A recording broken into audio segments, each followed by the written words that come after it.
Okay, I'm back doing. It's been a while since I did some Nintendo Power issues.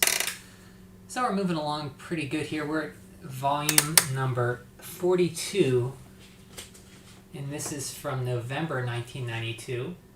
See, Super Star Wars is on the front. In 1992, I think I first saw the Star Wars movies around 94 when they were re-released in the theaters. So this was a few years before that. So this is really before Star Wars started getting really popular again, around 94 when they re-released it. I played a little bit of this game, not a lot though. It's one that I want to try and give it a shot and try to actually finish it or try to get farther than I have. Just all this stuff comes at you all the time, and you always have to be shooting all the time, and you can't shoot easily down at enemies below you. You kind of have to run back and forth. For when I played, you see Super Mario Land 2 is also on here. Very fun Mario game. For the big improvement over the first Super Mario Land. Although I like the first Super Mario Land, it can be played pretty quickly. This one's a lot beefier, and we'll get to that. More of a world map, like Super Mario World was out at this time, so I took a lot of cues from that game. You see this is November 1992, volume 42, 350 US, Canada 450. Super Star Wars Challenge the Dark Side. The source for news and strategy straight from the pros. Since the holidays, this is November 1992, you have a holiday Super Power Club. Bet you didn't know I could bring something this cool and give the club for a full year, just $15 for a full year. You got coupons in the magazines. I don't know if these were in the newsstand issues, but I remember these coupons being in my issues when I had a subscription.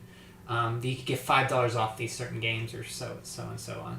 And you have these cards, which I should actually bring out. I have quite a few of these power cards that have tips for games. So Mega Man 3 is here, 4 is here. You have tips for that game on the back. That's pretty cool. The Super Power Club, I guess, was just some perks, like I mentioned, the coupons and the cards, and then the Super Power issue, which I don't think I ever saw that. Where the pros play, I guess this is an ad for sports games. Hal Holland on golf, Super Bases Loaded, Bulls versus Blazers, NHLPA Hockey 93, NCAA Basketball, and Top Gear. Hal Holland on golf was a very early Super Nintendo game. I think it was around launch. They're talking about other games that are coming soon. Look at all these sports games coming. I've heard Top Gear is pretty fun. November 1992, Volume 42, you have NES, Game Boy, Super Nintendo, still lots of classic games coming out here. You see here Final Fantasy, Mystic Quest, Super Star Wars, Super Space Megaforce, Axelite, and Super Faceball 2000. Axelite is great. I never played Space Megaforce, never played much of Super Star Wars, but Mystic Quest gets a bad rap, but it's pretty fun. The music on this is amazing. Just play it for the music. It's pretty amazing. But it gets a bad rap. It's not a bad game. Tips from the pros. You have classified information, Counselor's Corner, and Nestor's Adventures. I don't know about the comics. So the comics this bunch, we're getting close to the end of Legend of Zelda. If you remember the last time, I forget where we at. That was a month or so ago. And Super Mario Brothers comic, we're near the end of that too. And it will be interesting to see what the next comics will be.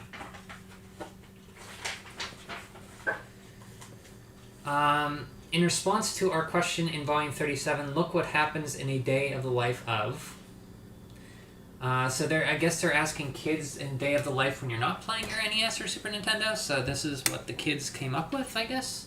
Jeff, a foreigner of Chaska, Minnesota, says, when I'm not playing my Game Boy or Super NES, I'm drawing at my drafting table. It's one of my favorite pastimes, and I hope to be in the business someday. Here are samples. Here you go. See, he's drawing some pretty cool stuff. Jessica Harrington of Plano, Texas. I enjoy reading, writing, working on the computer, swimming, tap dancing, ballet dancing, arts and crafts, sometimes homework, and playing basketball or soccer. I play Nintendo in my free time. Free time? What free time? Brooke Kunzel of Sequim, Washington. During the winter, I enjoy snow skiing and entering downhill competitions. Tennis and acrobatic flight lessons are my summer highlights, and I plan to get my pilot's license as soon as I can. I'm 16. Wonder if he ever got that. It's interesting. Billy Latoul of Phoenix, Arizona. I like to read and go on vacations. I take piano lessons and I played baseball until I broke my elbow. Now I am working on an invention. It's a car that flies but won't pollute the earth. Wow. It uses gas to get up, then switches to solar power to cruise at 55 miles per hour. Besides this, I play my Super NES. Well, besides that, that's a big undertaking there, Billy. Wonder if he... apparently, I don't think he ever came up with that. Maybe he did, and we just... he hasn't submitted it for patent yet. Gordon Roberts of Ancestor, Ontario. I think that's what Ontario, O-N. During the school year, good grades are slightly higher on my priority list than rescuing princesses. I study French, Latin, Italian, Spanish, and Klingon. During the summer, I babysit, tutor, math, and English, and do the bookkeeping for my brother's paper route. Bookkeeping for a man. My video games help me with my wind down. P.S. Chodi knew up Mario Klingon for Mario Brothers rule. So he's speaking Mario Brothers rule in Klingon. Okay, interesting. The winning combination of Power Challenges trading cards will appear in the Player's Pulse section every month. Remember to check your cards and see if you have a match. If you don't trade cards with your friends or come up with the correct card combination, there's a different winning combination every month. So winning combination of Power Challenge trading cards for November 1992, Dr. Mario, Bionic Commando, and Super Mario Kart. So I don't know what you get other than the satisfaction of I have those cards. RoboCop contest winner. So every 16-year-old wants to have their own car. Danny Smith was surprised when he was selected as the grand prize winner in our Players Poll contest from volume 53 or 35. The streets of Wahoo, Nebraska will probably never be the same again. Danny received the actual RoboCop car, which was used during the filming of the movie RoboCop 2. For various legal reasons, the police lights had to be removed from the top of the car. But other than that, it's the exact same Detroit Cruiser that the RoboCop nailed the bad guys with. Danny was just about ready to get his driver's license when he was informed that he won the car. The timing couldn't have been better. Remember to send your players... Wow, this guy... I wonder if he still has that car. It's pretty cool. Actually won the RoboCop 2 car. Gail Tilden, Editor-in-Chief. If you're a Nintendo Power subscriber, you just received your top secret passwords player's guide. I remember that. Well, what do you think of it? Pretty cool, especially for free, huh? We put a great deal of effort into providing you with the best gaming information anything, anywhere. That's our job. This password guide is just one of the many ways we accomplish that. We hope the guide will allow you to overcome or bypass some of the obstacles or levels you may have been having trouble with in some of your favorite password games. Can't get by Pharaoh Man in Mega Man 4? No problem. We've got a solution for you. Oh, by the way, you're welcome. Gail Tilden, Editor-in-Chief. So I'll have to, if I remember, I'll pull that. I'll get that and we can take a look at it. Here's Joe and Mac for NES. I've never played the NES version. I do like the Super Nintendo version. I have very strong memories of playing that game co-op with my friend. A very early Super Nintendo game that we played.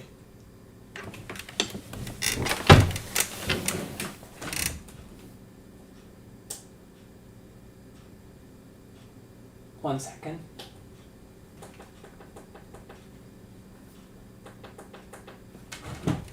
Sorry, I had to turn the light back on. Kind of went out. It's on like a timer. I'm curious about this game, how good this is of a conversion.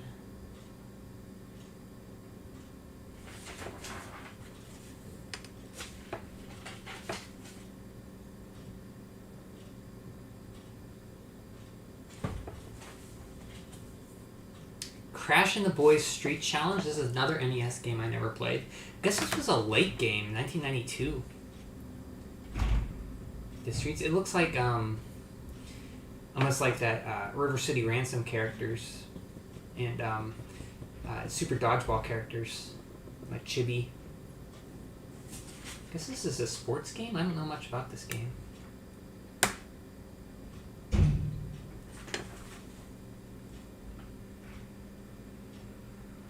Oh, 400-meter hurdles, water slaughter, hammer throw golf. I guess it's city sports. Skyline scramble, judo. I thought this was a brawler. I didn't know it was a sports game. Mega Man. So here's a classic review of the first Mega Man. So it's not a bad representation drawing. You have Mega Man drawn here by the Nintendo Power artists in Japan. Dr. Wily, Gutsman, Bombman. A superstar is born. Let's take a look at where the Mega Man craze started. So this is Mega Man 4 has just come out. So they're talking about, wow, there's been 4 of these games. Let's take a look way back at the first Mega Man. With the original, it's a NES classic. When this game hit the shelves in 1987, Capcom defined a whole new type of action game and set a new standard for graphics and play control. That's true.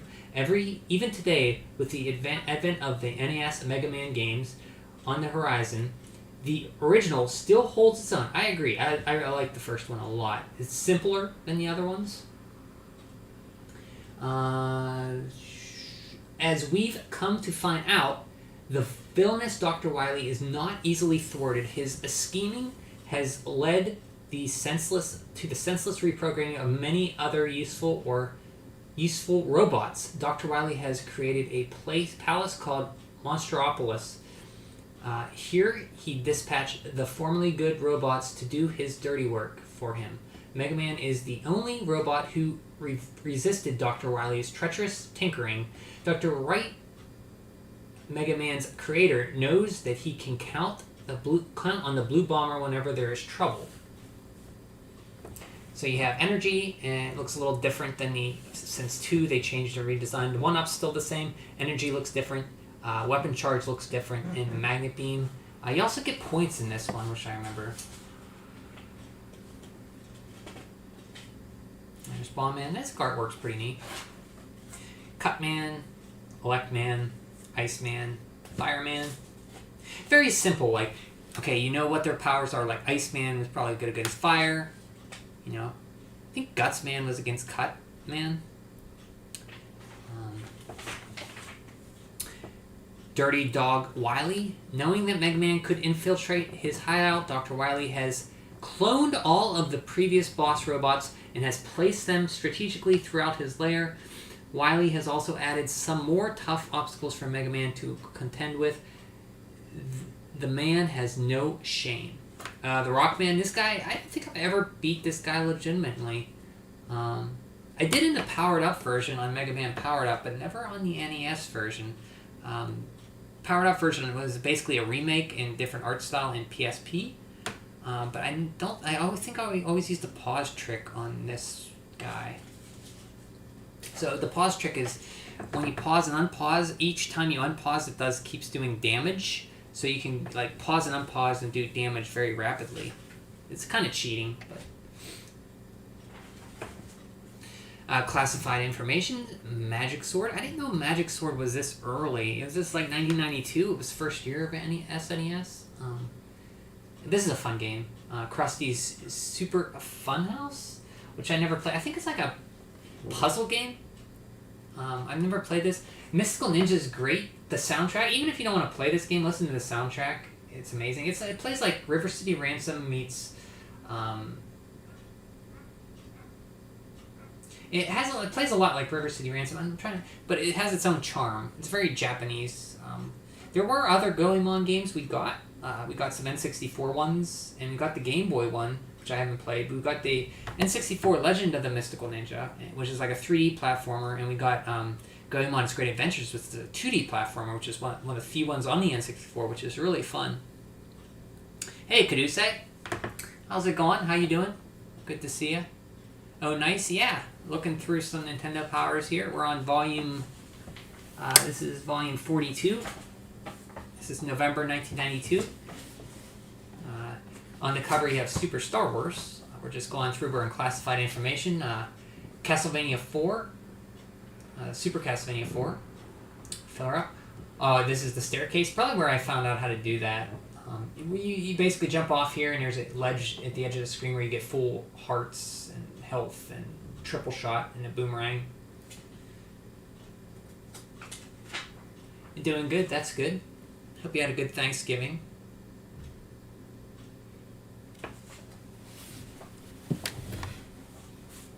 Adventure Island. This is the first Adventure Island or 3?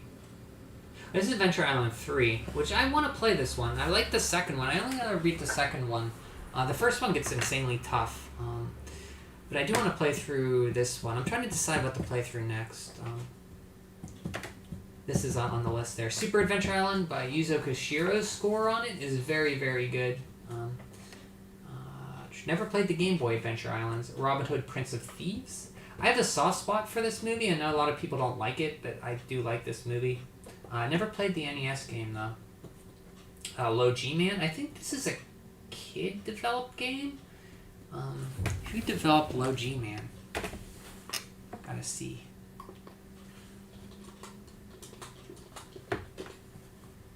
Low G-Man was developed by designer Ken Lobb of the GoldenEye Clob fame.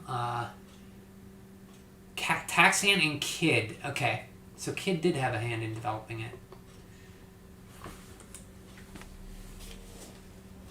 Ken Lobb, you know from the N64 era. He's worked for Nintendo, I think, a while.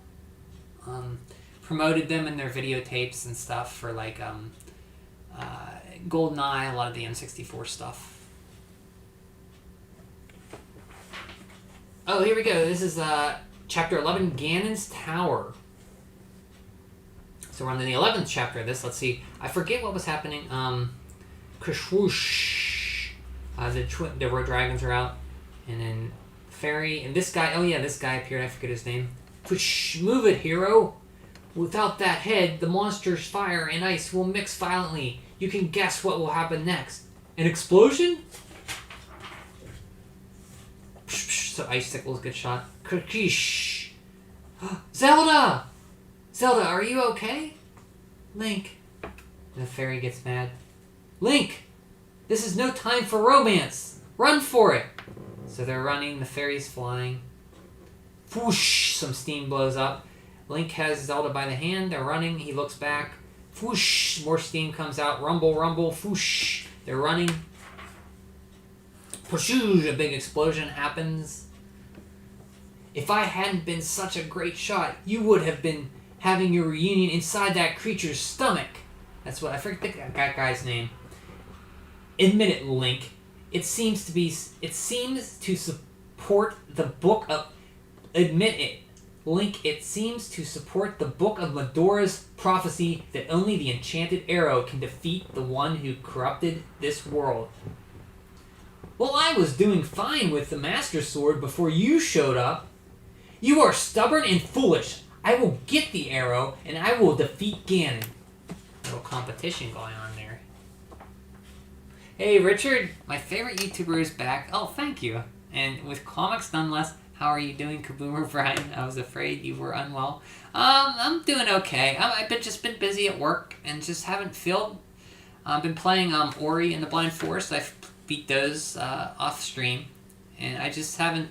I've been kind of tired after work and just kind of resting, but I've been okay. Thanks for. I hope you've been okay too.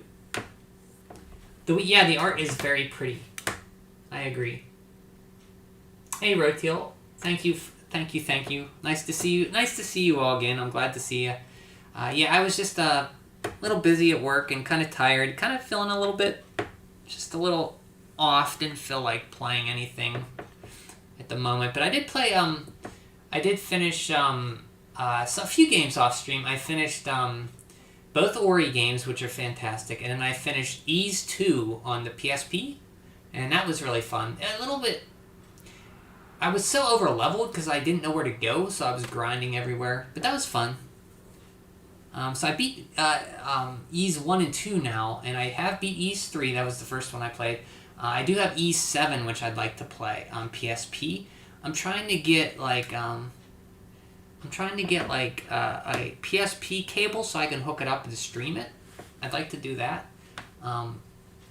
Because I did enjoy Ys 1 and 2, and I really like Ys 3.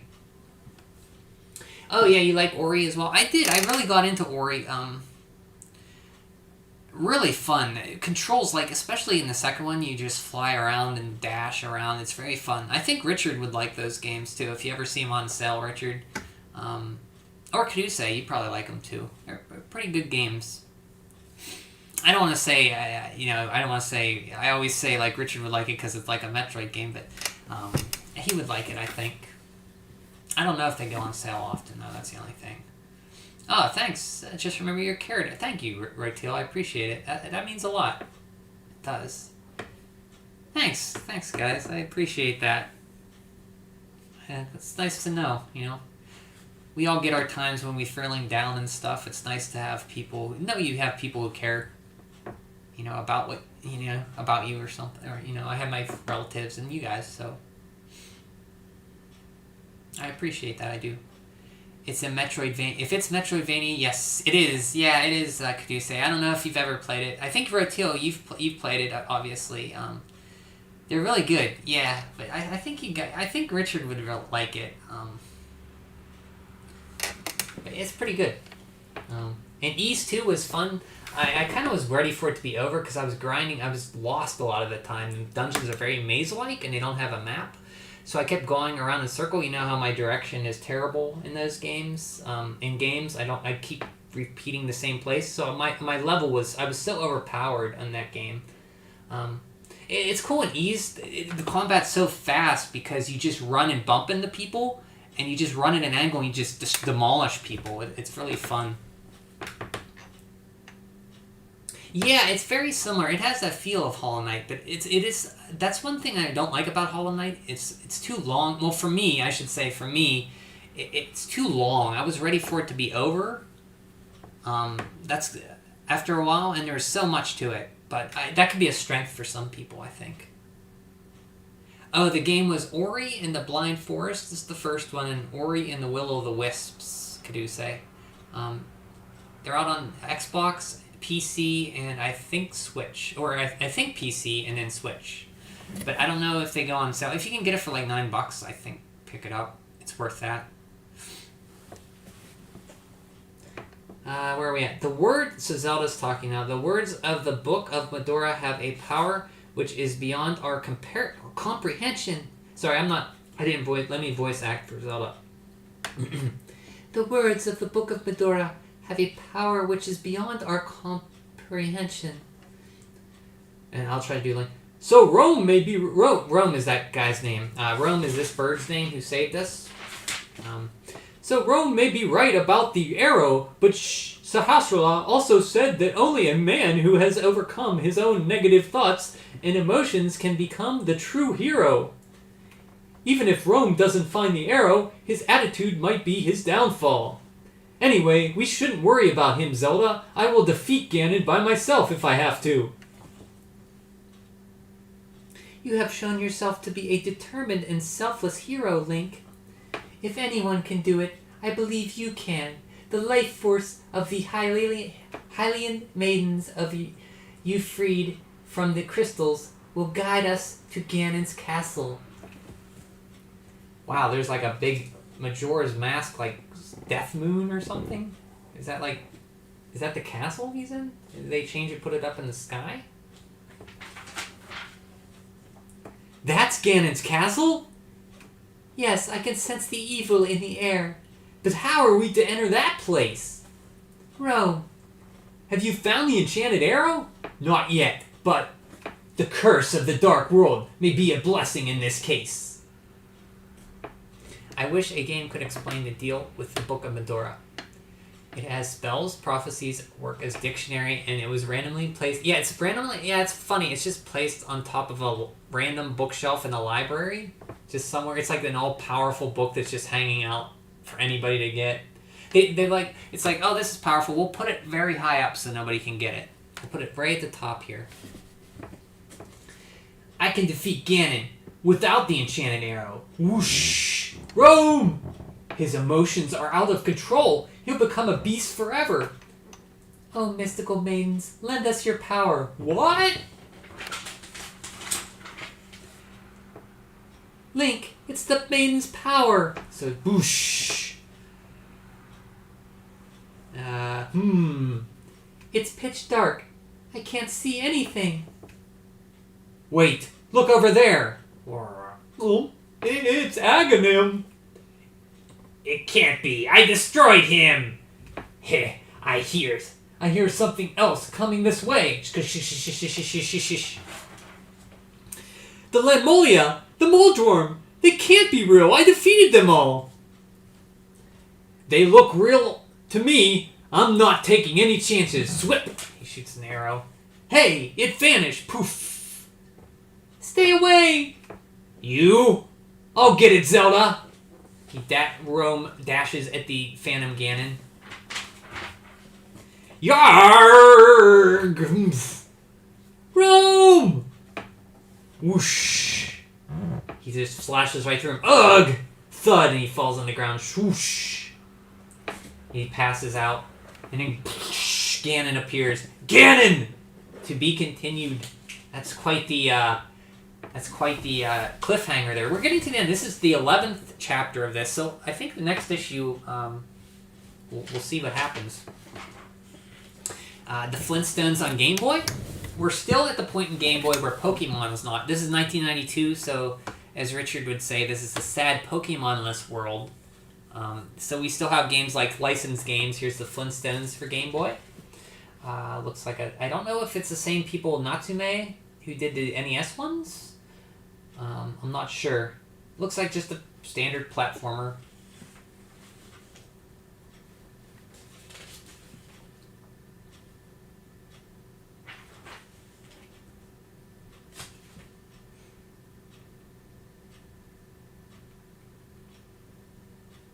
I get gazoos and coins.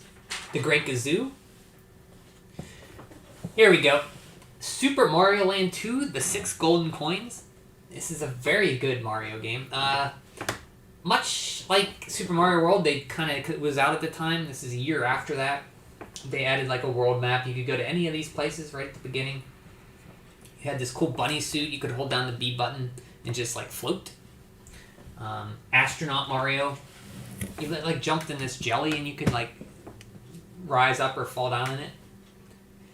So here we have, get set for the biggest adventure in Game Boy history. Super Mario Land 2 follows our Koopa-crushing hero as he returns from victory in Sarasaland to find the citizens of Mario Land in a brainwashed stupor. The kook behind this chaos is a pesky plumber impersonator named Wario, who is hiding away in Mario's castle. Mario must uncover 6 golden coins so that he can enter the castle and lift the spell from the lands. And you have, here's Wario's letter to Mario. Okay. See if I can do a Wario.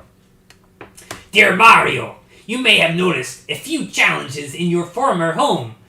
While you were off playing hero in Sarasaland, I took it up upon myself to cast a spell over the population and turn the citizens into mindless zombies.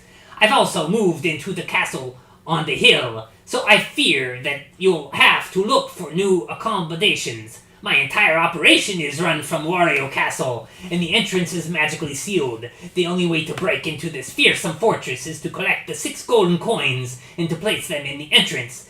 The coins are hidden deep within the zones of the land and guarded by my army of devious devotees. Don't even think of trying to thwart me, Mario. It's Wario's world now, and there's nothing that you can do to stop my sinister scheme. Best regards, your maniacal arch-villain, Wario. And here's Rabbit Mario. Hello, Ninja. How are ya? Good to see you.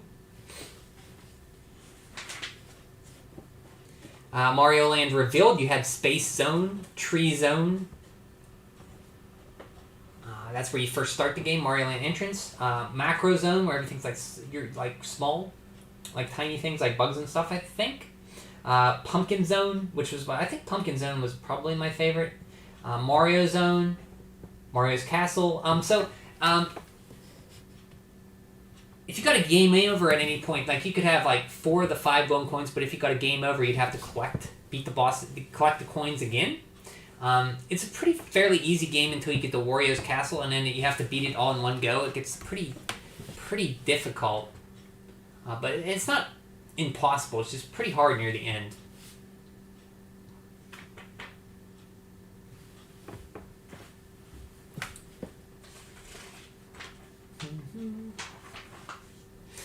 Sports games, track and field for Game Boy. Raccoon Leaf got it bad.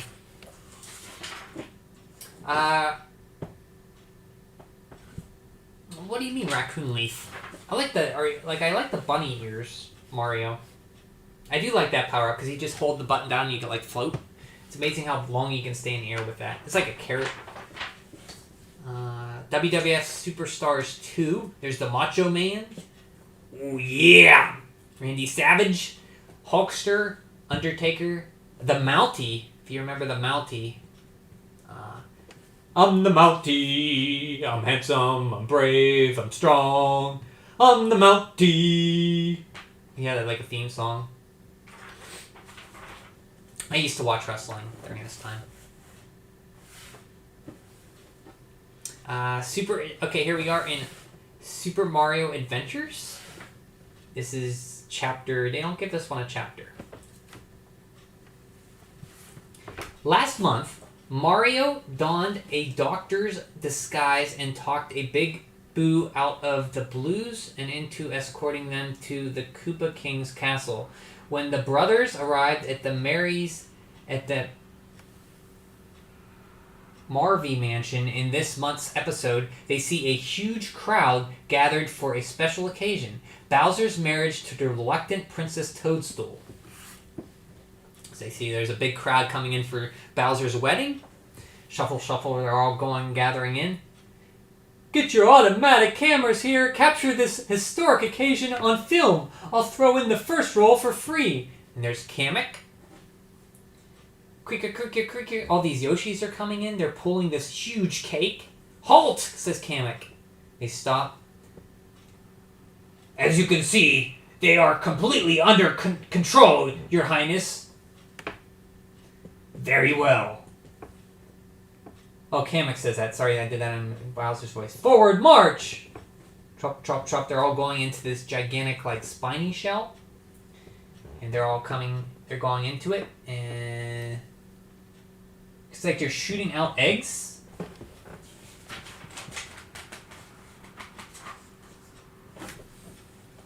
Characters have so much personality in this comic, pity Nintendo doesn't allow for it in games. Yeah, this comic is very completely, like... They give it everything a lot of personality, yeah. Video game pianist streams. Never heard of that. You guys check out, you see each other in those video game pianist streams? Pianist streams? That's cool. Funny how a small world you see each other in this one. How is Brilliant Diamond Shining Platinum? Is that the new Pokemon? Hacky Madman. Hello, how are you? How's Germany? It was a faithful remake. Yeah, did you like it? I saw you were playing it when I was playing Ori. You were playing Brilliant Diamond and Shimmering Sapphire? I forget the name of it, sorry. They made as many bad changes as good ones. That's terrible. I'm sorry to hear that. Wow, security is tight. Mario, I think this pipe is plumbed all the way to the castle. It looks risky, but it's our only chance. Let's go. Plum, plum, plum. It sure is hot in here. No sweat. We must be near the end. Look, light. Uh-oh. I think we picked the wrong pipe. Luigi pops out. There's like lava down there. Youch, youch! A sea of lava! We're fried! Burble, burble. What do we do now? Burble, burble. Come on, follow me, Ouija. In a 1, in a 2. Plop. There's a thwomp out of nowhere. Ow, ow! Thwomp, they jump off. Scamper, scamper, achoo! Are you okay, brother? Yeah, but don't look down. What?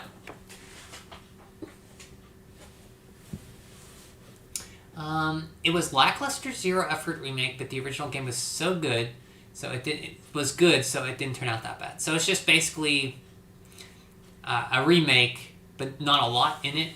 But there was like updated graphics and stuff, but it's still fun, basically.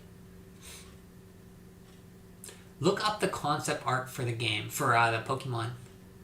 Doing okay. That's good, man. Good to hear.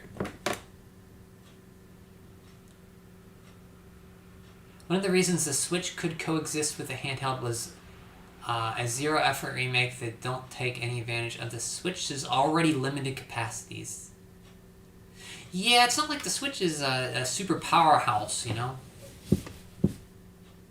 Emerald Platinum is still the definitive way to play. What's Snow? Snow, Ninja. S-I-N-N-O-H. What's that? Would have been better served on the 3DS. The 3DS had the Ruby and Sapphire ones, right? Like a full-price current-gen game that feels like an upscale DS game. Wow. Apparently the team that made the remakes wanted the game to be basically the Legends games, but with more effort and lots of ambition. But Game Freak wanted to do things differently. 'Cause money. Oh. What are the Legends games? Pokemon Legends? What are those? Oh, there's a blurg. Those things that pop out of lava. I think they're called blurgs. And Mario lands right on one. Schwomp, schwomp. He like jumps from one to the other. Yikes! Mario, wait for me! Why, he's just leaving Luigi and Yoshi behind. Meanwhile, Bowser's getting ready for his big ceremony. He's in his nice tux. He's fidgeting with his tie. I'm so handsome! Or what? King Bowser! King Bowser! What's up? It's the princess. She's hysterical. What? In the bride's chamber. Bonk, splat, whip. Princess, you must calm down. I am not marrying a maniacal fiend Bowser! Fiend? Where? You! And I simply will not marry you. Come now, my precious. You'll learn to love me. Don't touch me! I need a hypnotist. Poof. Abracadabra. He hypnotizes Peach. Peach has she has like love hearts around her. Bowser, my sweet, I worship the ground you walk on. I love you from the bottom of my heart. Bowser's jaw drops and Kamek's like, hey, hey, hey, hey. Quick, bring me a video camera. I adore everything about you. I must record this moment for posterity. What's with him? Weird. So meanwhile, that everybody's still scuttering into the ceremony. Da da da da da da da da. Hush, everybody. Dum dum da dum dum dum dum dum. Mario. I wonder where we are now. Light. Let's see what's out here. Pop. Look. Dum dum da dum dum. And he's right on top of the cake. He comes out of the cake. I don't know how that works. Princess Toadstool. Ahem. King Bowser. Do you take this princess to be your queen? For richer or, well, richer? Well, do you? I do. Princess, do you take this fine, wonderful king? Well, if there is anyone who knows any reason, well, speak now or forever hold your peace. I do! Sprung! He jumps out from the pipe on top of the cake. Princess Peach is still hypnotized. To be continued. So what will happen in the next issue? Will they get married? Companies liking money, no way. Look what happened to GTA Definitive Edition. You know, I was thinking about playing... I haven't been streaming for a while, but I was thinking, you know, I should finish Vice City. I have Vice City on PS2. I never finished a Grand Theft Auto game, and I kind of wanted... almost was wanting to fire that up and actually give that some time. That's the only one I ever played is Vice City. BD, Brilliant Diamond, Sapphire, Sparkling Platinum, straight up ended up like Original Prime 2 and Twilight Princess sequel. The more I learned about Nintendo, the more I'm like, wow, they really did that. I like how I said that in your eyes. Your Kuduse, your icon is your eyes always make me laugh. The GTA collection was fun to laugh at least. So was it pretty bad then? Dude, about a year ago it was Cyberpunk 2077. Now it's GTA Definitive Edition.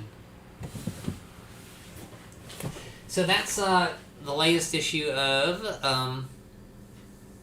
the Super Mario Brothers. I'm kind of into this comic. I want to see what happens. I forget. Because it's been years since I read this. Also, the game is broken and laughably, disgustingly easy. The icon enhances the message. Yeah, it does. So there wasn't that much challenge to the remakes. I played the GTA 1 demo with friends for hours. I'll stick with the OGs. Yeah, I have it for PS2. Don't have the. I just have the disc copy of it. I don't have the case for it. But I should give that, because the only open world game I played was Breath of the Wild, and I should actually play that one to see where everything started. I think, would you say that GTA 3 in that was like one of the first really popular open world games? Or I played the GTA 1 demo with friends for hours. GTA 1, that was the top-down one, right? I think people were expecting more out of GTA than they said it would be. The experience share is permanently on, and you catch pokies giving you experience. Also, everybody you have always gets leveled up. Experience share is when people you don't even have in your party, Pokemon you have in your party, get experience, right? Hey, John.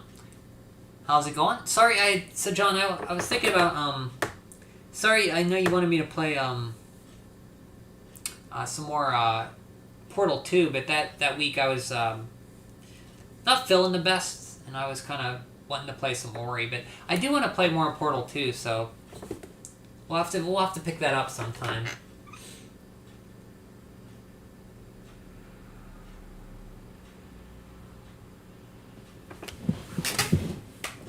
I felt kind of bad about that, because I wanted to play that.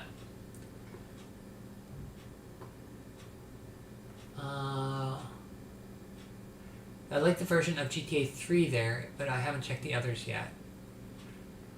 Disappointed with the soundtrack. So what did they do with the soundtrack? Did they add the licensed music to it, or did they change it? No need to say hi, you're in a sour mood? Sorry to hear that. Sorry to hear that. They forgot. Well, hopefully you feel better. Hopefully when we look at these Nintendo Powers, it'll cheer you up a little bit. They forgot to adjust the team's levels. They were the same as the original. Did you unlock the special events? I knew you wanted to do those. Yeah. The soundtrack, even Grand Theft Auto San Andreas on Steam, was ripped off with 5 tracks. It did help popularize open world. Okay, that's what I thought. Because of the changes I mentioned, even if you play casually, you will have a full 6 team, 3 to 4 level above the gym leaders, while they use 2 to 4 Pokemon. Sounds like I always in RPGs I always get too over leveled in a game that ends up being kind of easy. At least the game was leaked and confirmed to have been made in Unity. They removed the licensed music. That stinks. That's not like the whole part of the reason of the charm of those games is especially Vice City. Becomes mash A to win. Only Cynthia was the legitimate challenge. It actually felt weird to find a legitimate legend in the last 10 minutes of the game. You found a legend. So I know enough about legend Pokemon. Aren't they like legendary ones? Aren't they like shiny or something? The game was made in Unity. Are you talking about the Pokemon one or the Grand Theft Auto Ninja was made in Unity? Bruh. Which means mods will be very easy. Ah. He has the evil icon there. Emoticon? Emoticon? Grand Theft Auto Definitive Edition? Yeah, was that made in Unity? Yeah. That's a plus, yeah.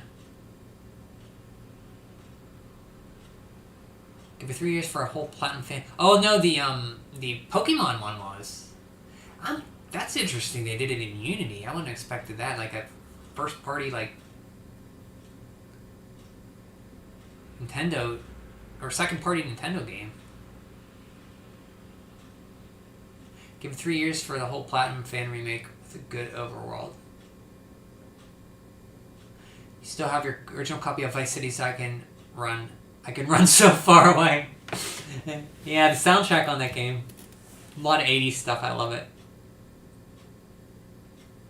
So I don't think I could stream that game, could I? Because there's a lot of licensed music. I would get, like, copy strikes and stuff. That sucks.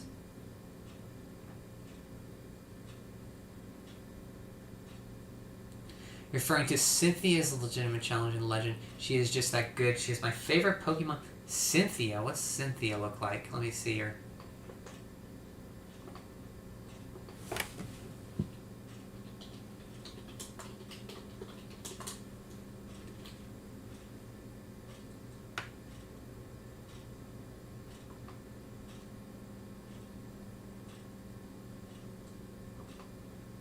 Oh, she looks like a goth girl.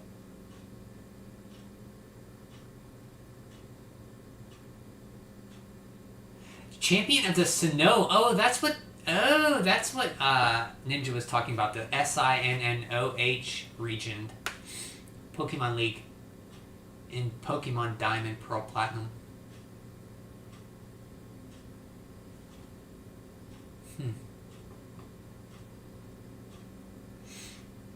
At least they buffed her even further on the rematches. She now has the highest level Pokemon and NPC trainer ever, tied with Red. The last time I played Vice City, I finished the game but had to skip all of the Danny Trejo missions because the game... Danny Trejo's in Vice City. I didn't get far at all in that game. I didn't even know that. Guardians of the Galaxy has a streaming mode where the copyrighted music doesn't play. That is so stupid, man.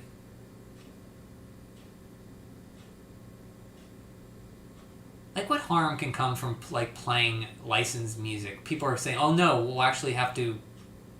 Might want to find out more about this music? It'll lead us to the art... What? I don't understand that. It's so dumb. Her Garchomp is level 88. I thought the whole Elite Four was buffed too.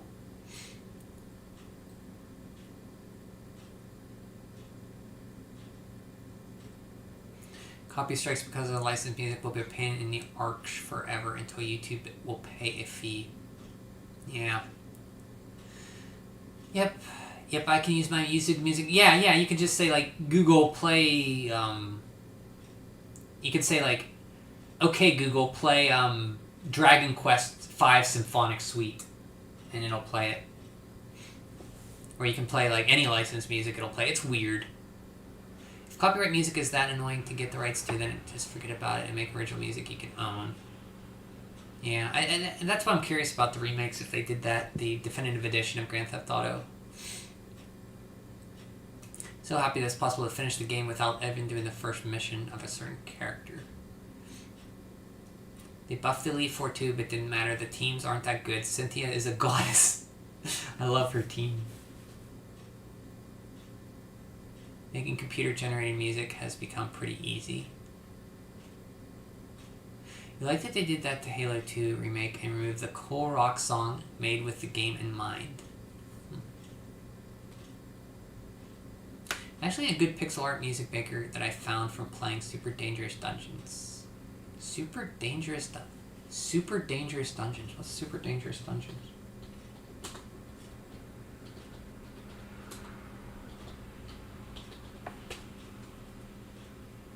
Super Dangerous Dungeons is a good solid platformer. Hop on challenge. Oh, it's a platformer. Oh, it's on the App Store?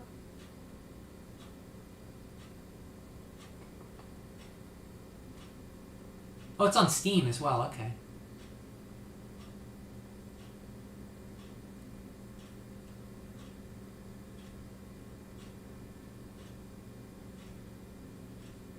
Huh.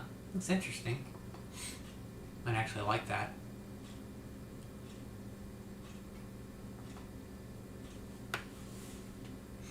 It Takes Two DJ Easy Rock and Rob Bass is my favorite track of it. Grand Theft Auto San Andreas. So sad. If you don't know what that is, it's just a Flash game. I just looked it up. It looks kind of cool. At first thing I looked at it, I was getting Doki Doki, Do Re Mi Fantasy vibes from it, so I kind of like it. I'm a bit bummed that remakes have no Mega Evolution. I'd love to get my butt kicked by Cynthia's Mega Chomp. It sounds like you really like Cynthia, Richard. Mega Garchomp. There's no... Were there Mega Evolutions in the originals? Also for mobile too. Mega Evolutions. And so, wait, Ninja doesn't... You don't like Mega Evolutions, Ninja? What, are they bad? I thought they were good. Do Re Mi Fantasy... No! Do Re Mi Fantasy is... Don't understand you. How can he not... I don't know. Whatever. Devolution. Okay. Back to the game, sorry. Krusty Super Funhouse. This is tips by Derek McClinton. How do I get the magic book in rooms? Block in level 3, room 5. So this is like a puzzle game. I never played this. Legend of Zelda, Link to the Past. Where do I get the flute? How do I reach Misery Mire? How do I open the door in the Ice Palace? King's Quest. I have this game on NES. I have one of the King's Quest on NES. James Holderman. How do I stay out of Ice Bella's dungeon? This is like a Sierra adventure game, point-and-click adventure game on the NES. They ported to it. I want to try out those games. They also have a cool mini Metroidvania called Dangerous Dungeons. Sorry if I'm going into this a little too much. I just like them. Dangerous Dungeons. That's cool. No problem, Kaduse. I don't know a lot of Steam and phone games, so if you bring those up, I'd be curious about those if it's something I'd like, because I haven't played much stuff on Steam.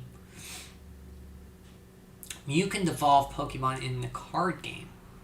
You're just sitting back and let you guys go out. That's okay, John. You don't have to. You can lurk and just enjoy the conversation. And Richard always bringing up... every time I say Do Re Mi Fantasy, he has to bring up the puking icons. Tiny Dangerous Dungeons. Is that an add-on for Dangerous Dungeons or a different one? Anyway, Mega Man Dr. Wily's Revenge is the first Game Boy Mega Man game. Final Fantasy Mystic Quest. This is the game that gets a bad rap. I think it's pretty fun. It's very simple and easy, but the soundtrack on it's pretty amazing. You play as a hero called Ben. The guy's name is Ben. And it kind of guides you to where you got to go. It's on rails. And you can only level up in certain dungeon areas where these spots on the map where you can grind until there's has a number on them. I think so one has 10. That means you can fight 10 battles there. And then you can level up. There's no battles in the overworld except for those spots. The dungeons, you have different items you can use in them. And it's pretty fun. It's not bad. And so the enemies, you know what they're getting dead, close to dead, because they get more disheveled each time you fight them. Like maybe they'll get a band-aid above their head or something. So that's kind of cool too.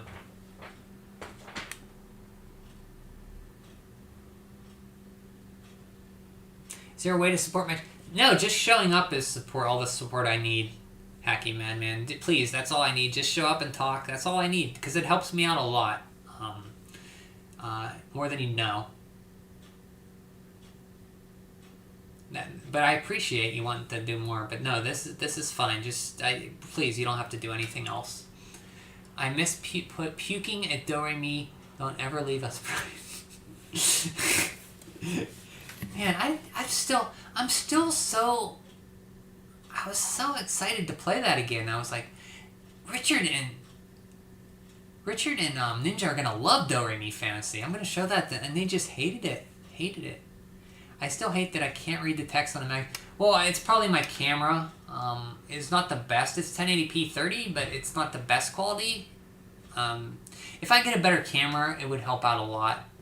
So maybe I could do that in the future. It's okay, you'd like to hear how Nintendo sold this game at the time. Mystic Quest? I think on the front of the box it said something. That might give us an idea of how they sold it.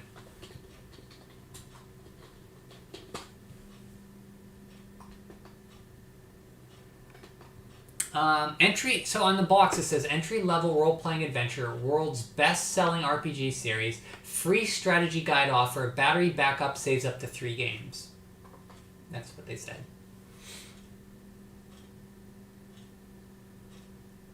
Can't post links, but archive.org has all the SNES era powers. Yeah, I did pull a lot of those from there, just to have. And yeah, if you guys are interested, like John said, archive.org has a ton of Nintendo powers you can follow along with. If you can't read it, Madman, you can pull it up, archive.org, and pull that up. I gotta see, I think that's something I can toggle on and off as links, which I haven't even looked at. I don't know how to do that. Can I make it so you guys can post links? I have to look into that. So you see road signs, it tells you where to go. Like when you move to an area, it'll give you directions. So you basically go to a town, meet a guy who helps you. He's your party member for the next part. Go to the next town, he leaves, another guy. It's kind of simple, but it's very... The music in it is very, very good.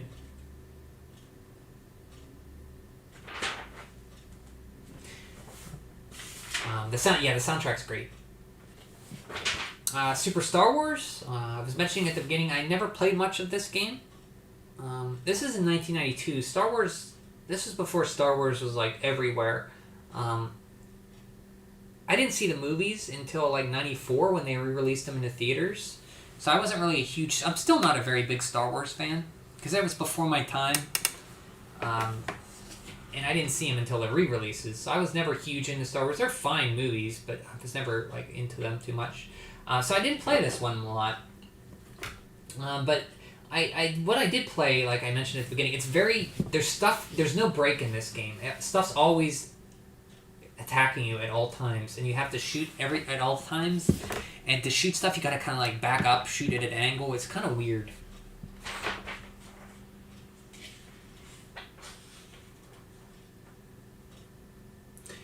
No Jurassic Park 2. One day it will happen, I swear. It was a late game. Yeah, it didn't come out because Jurassic Park wasn't even out now. So that'll be when we get to around 94, 95. Hacky Madman, we got a few years to go still. It'll happen. I like how every time I see you, one of us brings up Jurassic Park 2. The chaos continues. I brought the Final Fantasy Mystic Quest battle theme as DLC for the 3DS. Oh, Theater Rhythm games, yeah. It's very good. I really like the soundtrack to that game. I didn't see any Star Wars until 2005. I saw the first 6 in episode order. Oh, so you even saw them later than me, yeah. So you saw them in episode 1 through 3, 4, 5, 6. Okay. That's interesting. I'd like to... That'd be cool to hear about what you thought of seeing them in that order. Wasn't Star Wars mostly? Yes, it was Ninja. It was dead around, really dead around this time. Because the last movie in 1992, the last movie hadn't come out. The last movie came out in 1980. So it's been 12 years since the last movie.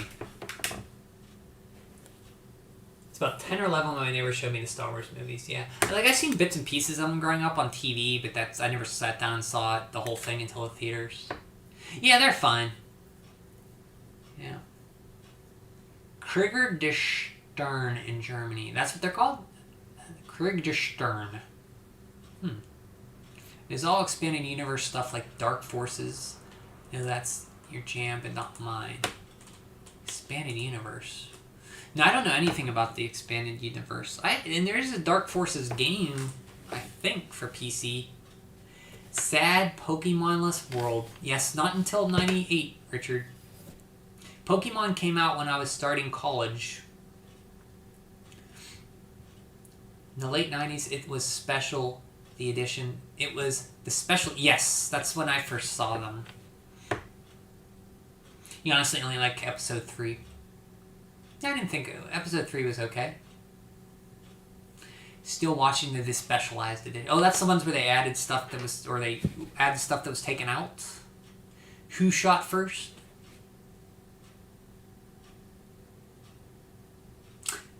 Yeah, there's a big... people think they changed it because Greedo shot first in the special editions, right? Good old Disney decanonizing everything from the expanded universe, and now it's called Legends. Wait, they took everything from the Marvels and stuff and called it Legends? I really like Empire Strikes Back, but to be honest, really liking one of the OG movies is good. Growing up, my favorite was Jedi, because I liked the Ewoks and stuff. And I thought it was more like action-y, and I liked the look of it, all the green and stuff. So, Greedo shot first. Han shot first, for sure. He was the only one shooting. George Lucas made a last change to the scene before he left, and Disney didn't even notice it. Really? Wait, I know he changed it so Greedo shot first, but did he make another change? So many work over the original movies. Wow, that's... George Lucas is like, I'm gonna change it once more before I give it to... take my $1 billion from Disney. I'm gonna stick it to them. Which one did I enjoy? The most, I like Jedi the most. But the original movies are fine. I like them all. Probably Jedi was my favorite growing up. After I saw it.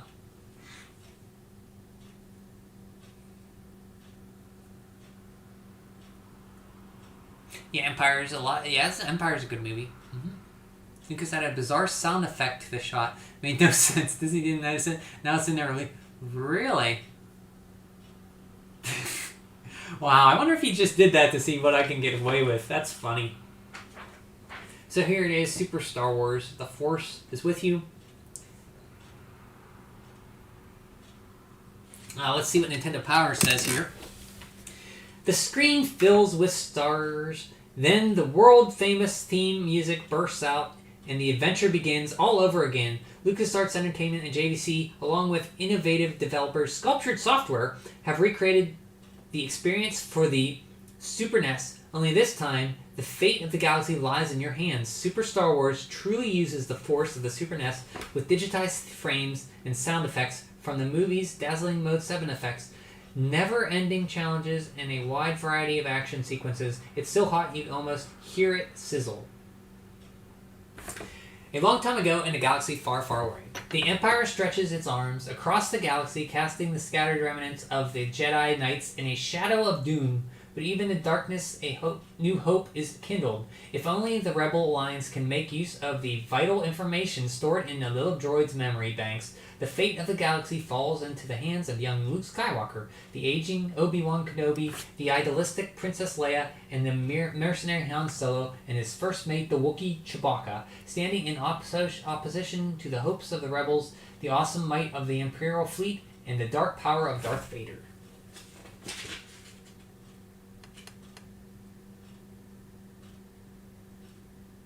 There should be a DVD collection that gives you all the OG Star Wars movie. Yeah, I think there is. When I used to work at the a video game store here, my boss told me that the original there was a release that came out with the original cuts in full screen or something. Return's your favorite too. Good, my man, Ninja. I like Return of the Jedi. Watched episode 1 in cinema. It was not so good, but today everybody just says, yeah, like it or not, just enjoy what you like. I still haven't seen Rise of Skywalker. Brian should give the Star Wars games last night. I should. That's on my list too, because I remember everything being shot at me at all times. Very hard game. Hard but fair. Easier than Jurassic Park 2, The Chaos Continues. Well, I've never played that one, but I'll take your word for it.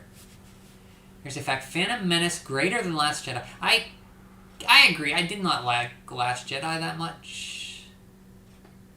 Like when R2-D2 was hiding in a small cave in A New Hope and Lucas felt he was too exposed, they released added more drones to conceal him to the point the current versions have so many stones that there is no way he could have made it in the cave. Wow. So he's been adding lots of stuff, but I never heard of that. Or that sound he made when Greedo shot. I still hate and love The Empire Strikes Back on SNES. So you're familiar with these games. Are you guys familiar with these games at all? There's no way he could have made the game. I have no interest in the sequel trilogy, so there. Sequel trilogy. Yeah, I liked Force Awakens. I didn't care for Last Jedi, and then I haven't watched the last one yet. And the Disney ones were okay. I'm sure they are. I didn't mind them. I mean, they weren't my favorite, but I found enjoyment in them. Even the one I didn't like, Last Jedi, it was okay. It just wasn't my favorite. People nicknames it the Disney trilogy now. You never played this game? It's very... Stuff's always coming at you at all times. Very hard. Maybe someday I'll put it in and play it. I know when I first started playing stuff, streaming, Madman stopped in. I was playing Indiana Jones and the Greatest Adventures, and he mentioned if I ever played this. And I've been saying, yeah, I should, and I haven't done it yet. No way a new Star Wars movie will ever have the impact of the previous ones. No way. Well, I think, like, for kids, little kids, maybe these Disney ones are their ones that they really like, though. I would think. Dune Sea, you start Dune Sea, Tatooine, the outskirts of the Sandcrawler. The Land of the Sand People. They're called Jawas, right? The Land of the Banthas. Tatooine 2. Back on topic. Oh, we're still talking Star Wars. Mos Eisley. The Cantina. Chewbacca. Super Shooters. You see, I don't know where my poster is. It's ripped out of here. I don't know what the poster was on this one. So Super Shooters, just blast it. Atari's Asteroids basically started the genre of shooting games. There have been many more popular shooters released since then. Today, 2 Super NES titles, Space Megaforce from, I've never played it, Toho, and Axlay. I do like Axlay. I had that game growing up. From Konami are setting the standard of excellence for video game shooters. Both games feature unique power-up systems and fantastic programming. If you're into over-the-top action, these games are for you. Like a little shooter section. Yeah, are you watching on... Yeah, it is they are a tiny map. They kind of didn't... These are kind of... For Nintendo Power, their maps used to be so big. This is very, very tiny maps. Yeah. Space Megaforce. I heard this is a great shooter. I've never played. My shooting experience is not very much. I've only beat like 2 or 3 shooters, space shooters.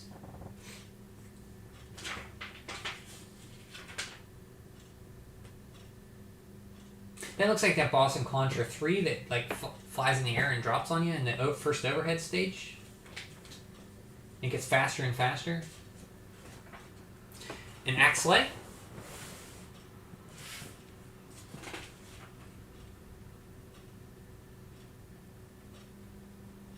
This game has a great soundtrack too.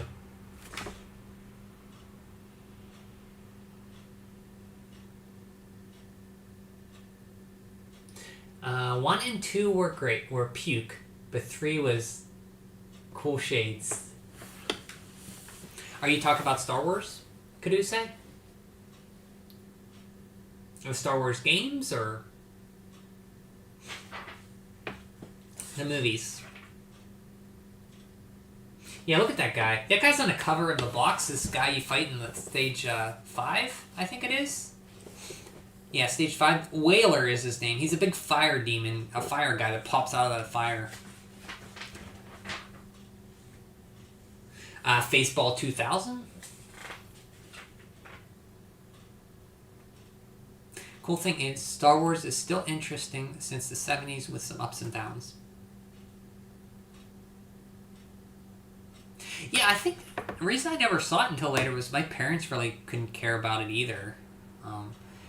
If I was born like 5 years earlier, maybe I would have been into it.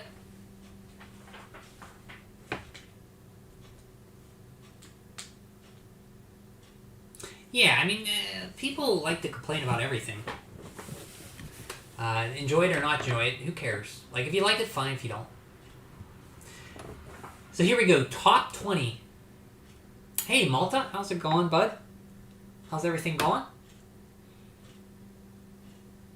Faceball on Game Boy. I've never played that. Is it really good? I've never played it. I know it's a first-person game, Malta. This is the Super Nintendo version, which I think I have this game. I think I got it for $1 one time. I gotta turn my light on again. I have this light that I got, but you can only set a timer on it. It's like a mood light where it's supposed to help with your mood in the winter months. So it has a timer. It's supposed to help, like, you feel better. It's like natural light.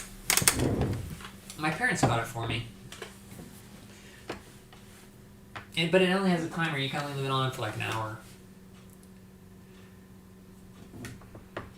I think it's weird how both the prequel and the sequel things suck, but the prequels suck in such an enjoyable and fun way, the sequel trilogy is meh. Yeah, every Star Wars movie I saw I liked. There were some that I liked more than others, but I thought I could get enjoyment out of them. Faceball sounds so painful. So I think I have Faceball for... I don't have it for Game Boy, which Malta said, but I do think I have it for Super Nintendo. It's basically a first-person, like, shooter, but you play as these big, like, smiling faces. So you can do, like, a versus play. There's, like, mazes. Maybe someday. Maybe I'll do an SNES stream. I do want to play some N64 stuff, because I know Ninja wanted me to do that. And I do want to play some stuff. More N64 stuff, so I'll have to look that up. I want to go through Castlevania 64, finish that, play some more 64 stuff. And I've been wanting to play Deja Vu on the NES, because I beat Uninvited and Shadowgate. I want to beat Deja Vu.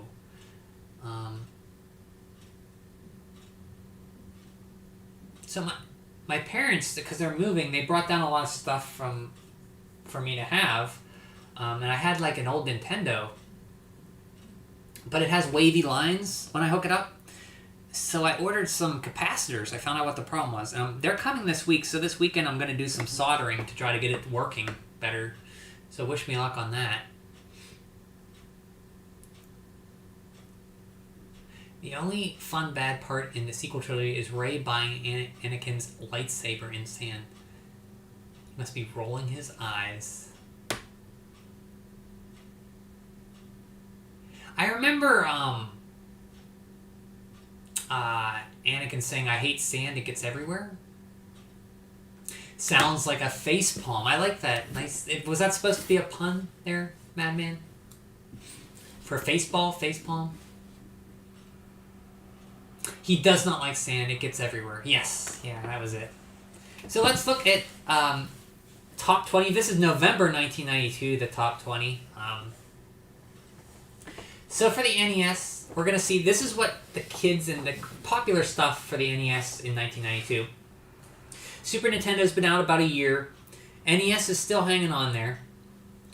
Super Mario Bros. 3, number 1 for 37 months. It's been on the charts. Hey Mario, where are you doing? I'm sitting here in number 1 with my bro Luigi. That's what I'm doing. Teenage Mutant Ninja Turtles 3, The Manhattan Project, busting up the charts to number 2. The Turtles are still chasing Shredder all over Manhattan. They like doing it, of course. That's their job. Fun beat 'em up. I do like this one more than the second one. It's a little more deep, the fighting is. It's harder, though. Mega Man 4, which is... I really like Mega Man 4 after I played it again. It's up there with my favorites. I know this is Ninja's favorite Mega Man. Mega Man gains a little ground this month. Smashing out-of-control robots must be getting easier or more fun. 10 months it's been on the charts. The Legend of Zelda... Number 4, getting out of the Lost Woods and into the graveyard is still challenging players everywhere. Number 5 is Battletoads. The Dark Queen is slowly drawing the Toads into her clutches. Help them break free. And we're going to round out the top 10 here. I want to see if a certain game is on here. Oh, it doesn't look like it is. Okay, never mind. Richard knows that game that I was looking for. Tecmo Super Bowl, Yoshi, Final Fantasy, Tetris, and the number 10 Super Mario Bros. 2. The next 10 is Teenage Mutant Ninja Turtles 2, the arcade game, Dr. Mario, Mega Man 2, Castlevania 3, Dracula's Curse, Mega Man 3, Super Off-Road, or Iron Man Stewart Super Off-Road, Monopoly, which I had that game, very good game. The best way to play Monopoly. It's very fast, and it sounds very good. There's good voice samples in this game. Dragon Warrior 3 at number 19. That should be up higher. Tiny Toons Adventures. So, pretty good list. I mean, I can't agree with the order on some of these, but, I mean, Tecmo Super Bowl is way too high. It should be down further. No Zelda poo. See, that's what I was trying to call. I didn't want you to say. That's a funny icon you have there, Richard. It's like people are developing taste. Good news indeed. See, I was hoping it was on it. I get a little sad whenever I don't see Zelda 2 on there. I was waiting for Richard to do the throw up. Because every time Richard sees Zelda 2 on here, he does this throw up icon. But now he's rejoicing with his rejoicing icon. My eyes are hurting. What's wrong? What's wrong, Madman? Super Mario Bros. 2 and 3, but no 1. Yeah, so... Malta, let's see. I love 2. It's my favorite one. But there is no 1, yeah. Interesting. It's not even on the top 20.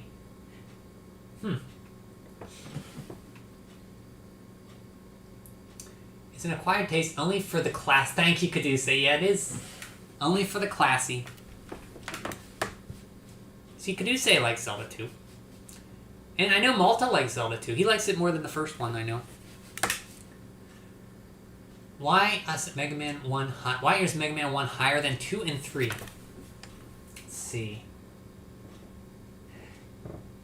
So, there's a certain simplicity to Mega Man 1 that I like a lot. But I think, yeah, it's weird that it's higher than 2 or 3 at this point. Especially in 1992. Like, Mega Man 2 was huge, and 3 and 4 were out. It's weird that the first one is still so high. I think maybe kids are... From 4 came out, kids are getting into Mega Man more, so they went back and they played 1? I don't know. That's a good question. And Ninja... Yeah, Ninja's no fan of the... much like me, I'm not the biggest fan of Mario 1. It's a good game, but I every time when I play a Mario game from that era, I always play 2 or 3.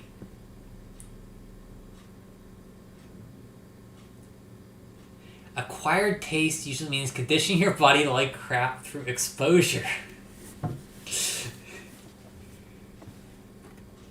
You think you got cable TV there for the first time? So the first time I got cable TV, the first thing I ever saw was Nickelodeon on cable, and it was you can't do that on television. It was a sketch comedy show based out in Canada.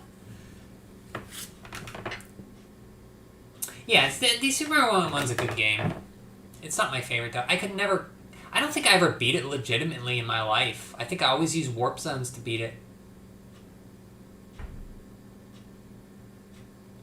I beat it on the legitimately on the Game Boy version, the Game Boy Color version, and the yeah, I don't think I ever went through. Maybe I should play Mario 1 and actually beat it legitimately sometime.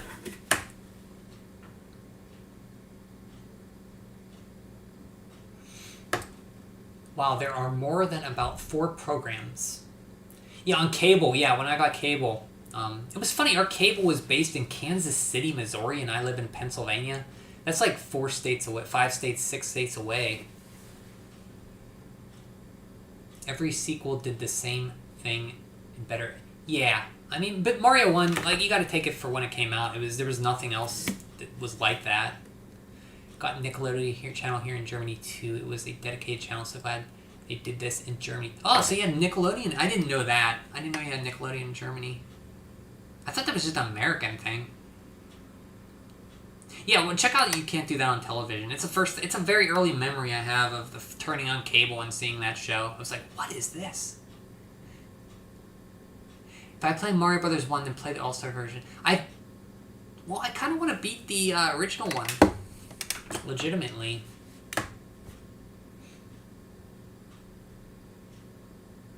Rocco. Oh yeah, Rocco's Modern Life was great.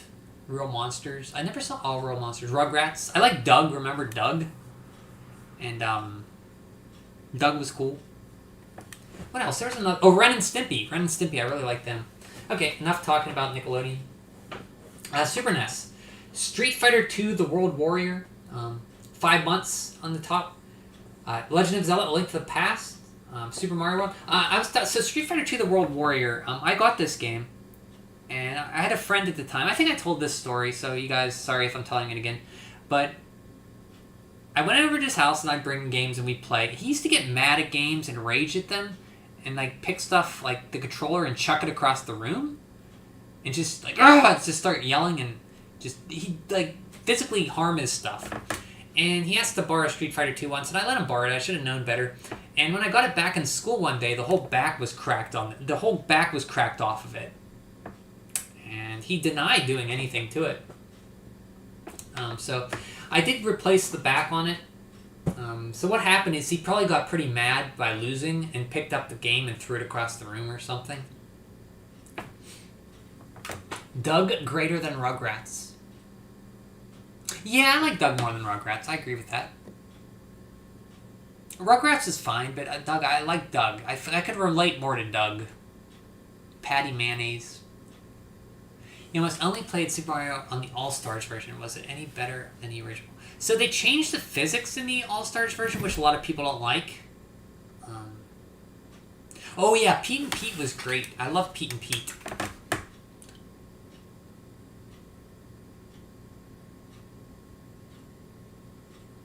Yeah, I think Doug and Rugrats, because there was Nicktoons, they had like Doug, Rugrats, and Ren and Stimpy was the first ones, I believe. John, Ren and Stimpy were the first Nicktoons in 91. Okay, thank you, John. Hey Arnold. That was the one with the kid with the football-shaped head, and he was in the city or something with his sister who had the pigtails. I remember that. I haven't watched it, but Rocco and All Real Monsters were second generation. I really like Rocco's Modern Life. Hey Arnold. So, Zelda Link to the Past. You were aging out of Nickelodeon by that point? Yeah, I think the later ones like the Wild Thornberries and stuff I never watched. Yeah, Ren and Stimpy was very like they'd show close-ups on like these art close-ups on disgustingly detailed gross close-ups of people's faces, like the zits and the teeth and stuff, and it was disgusting.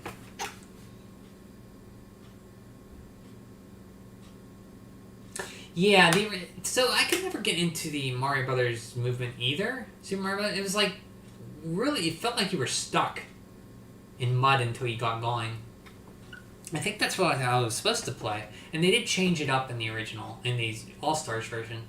No, sir, I don't like it. That was this Mr. Horse, right? And Powdered Toast Man? Grab onto my buttocks. In Brazilian dub, call him Anvil Head and not Football Head. Oh, yeah, Arnold, right? Anvil. So they call him Anvil Head?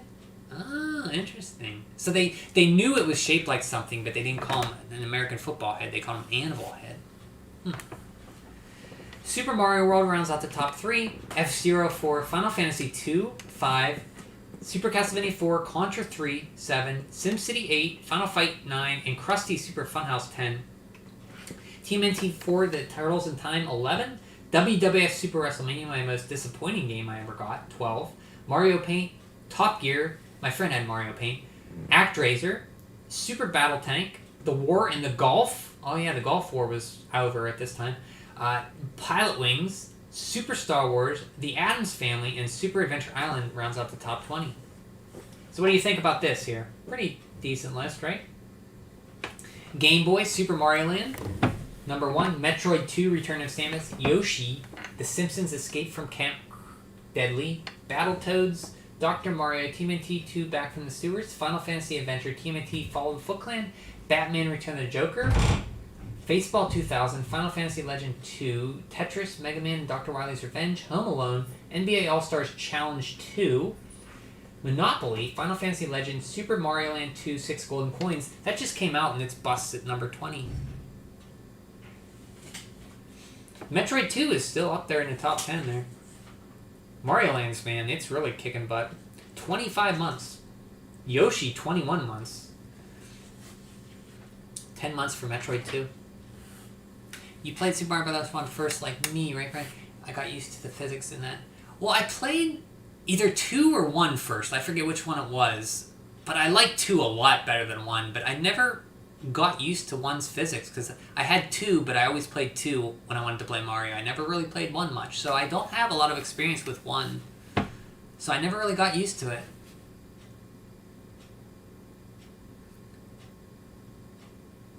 Even like Mario Brothers Lost Levels on All-Stars, hard but good.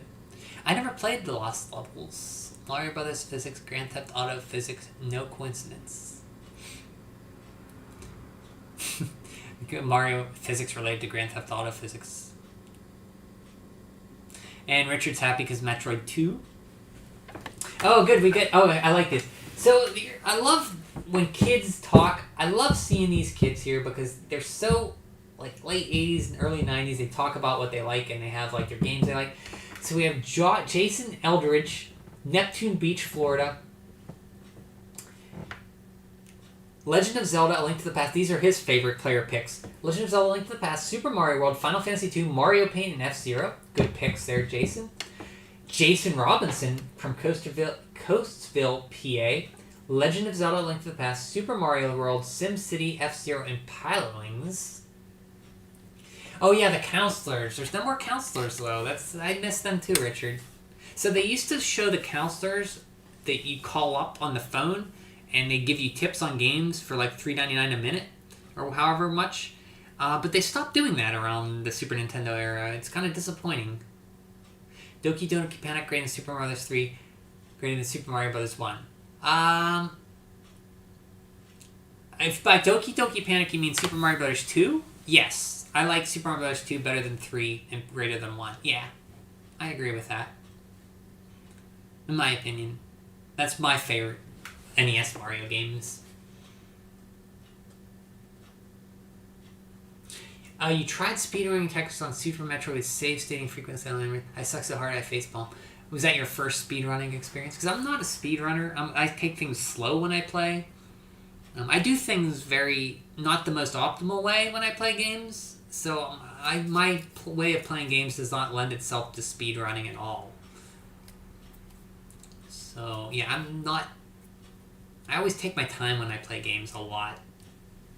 I know it's surprising for you guys watching me play that I take my time, you know, and me hearing me say that, it's like, no, you take your time playing. No, you don't take your time. We have Kent Meister of Tulsa, Oklahoma. Legend of Zelda: Link to the Past, Super Mario World, NCAA basketball. Get out of here, Kent. Bill Lambier's Combat. Get out of here, Kent. And Super Tennis. Okay, he likes sports games. Jose Lua, Los Angeles, California. Super Bases Loaded, John Madden Football, Roger Clemens MVP Baseball, Nolan Ryan's Baseball, Super Baseball Simulator. Get out of here, Jose. Get the heck out of here. All those sports games. Get out of here with that. Steve Faringa, Ingleside, Illinois. Legend of Zelda: Link to the Past, TMNT 4, Turtles in Time, SimCity, Final Fantasy 2, and NCAA basketball. A lot of sports games. Corey Woodford from Bowie, Maryland, with the laser light backgrounds. I have a picture with the laser lights in the backgrounds for my school picture when I was around this age. So when you get your school picture, you could pick like a peaceful background, a plain background, or you could go for lasers, and I always went for the lasers.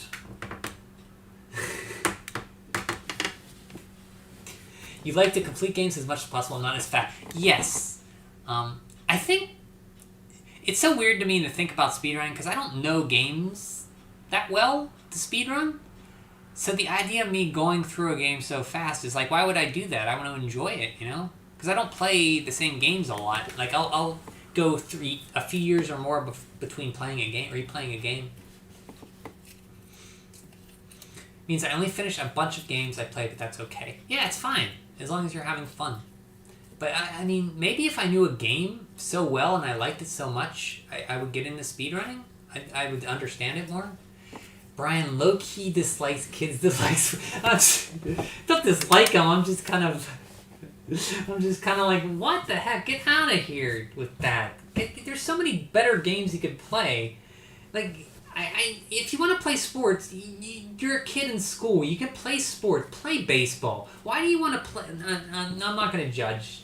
I'm not going to get on about this.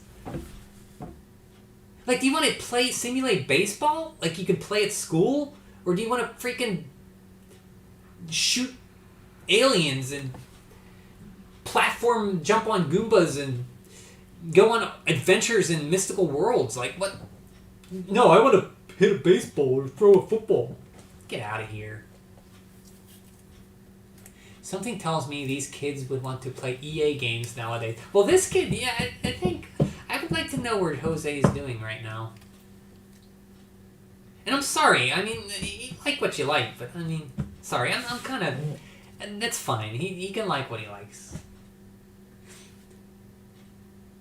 So much prejudice and vitriol. I love it. I guess I was a little hard on him. It's like they probably play FIFA. FIFA's popular, the soccer one, right? NBA 99. Don't judge that kid. It's an American. Yeah. I mean, sports were big for kids, you know? Not me, but I mean, a lot of kids like sports. Yeah. So Corey Woodford, he has the laser lights. He's not going to let me down. Street Fighter 2, The World Warrior. Good job, Corey. The Legend of Zelda: A Link to the Past. Good job. SimCity. Final Fantasy 2. And Wings 2, Aces High. Out of nowhere with the Wings 2, Aces High pick. Look at Corey with the smug expression like, yeah, Wings 2, Aces High. Gonna throw that up in there. So take 5. The readers of Nintendo Power have voted their games to be their top 5 Super NES action-adventure games. Cast a vote, your favorites in the Players Poll this month. So these are top 5 action-adventure games. Players Polls, November 1992. Number 1, Street Fighter 2. Number 2, Super Mario World. 3, Super Castlevania 4. 4, Contra 3: The Alien Wars. And 5, Final Fight. That's a pretty good action list.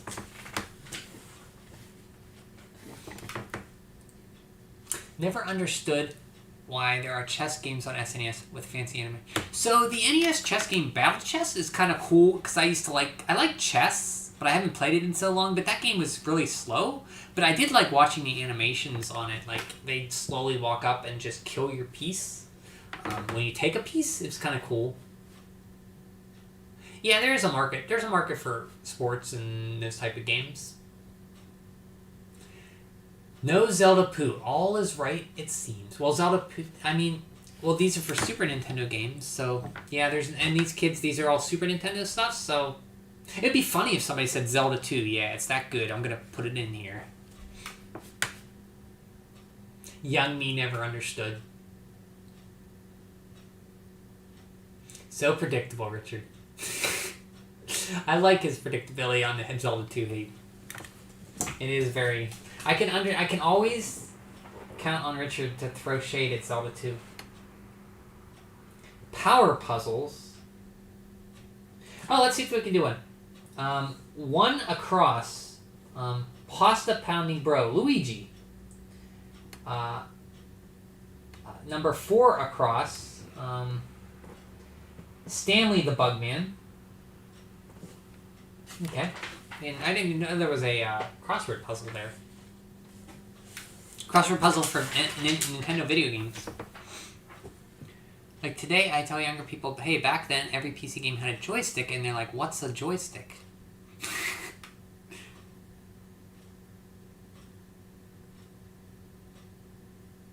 Yeah.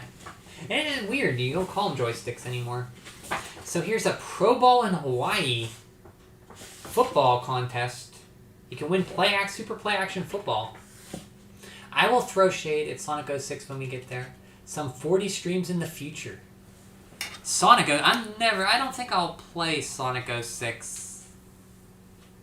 I think I tried it. No, I tried Sonic Adventure and it was kind of weird. So I didn't play it long. I don't know if Sonic 06 is better than Sonic Adventure or not. Or straight call the police.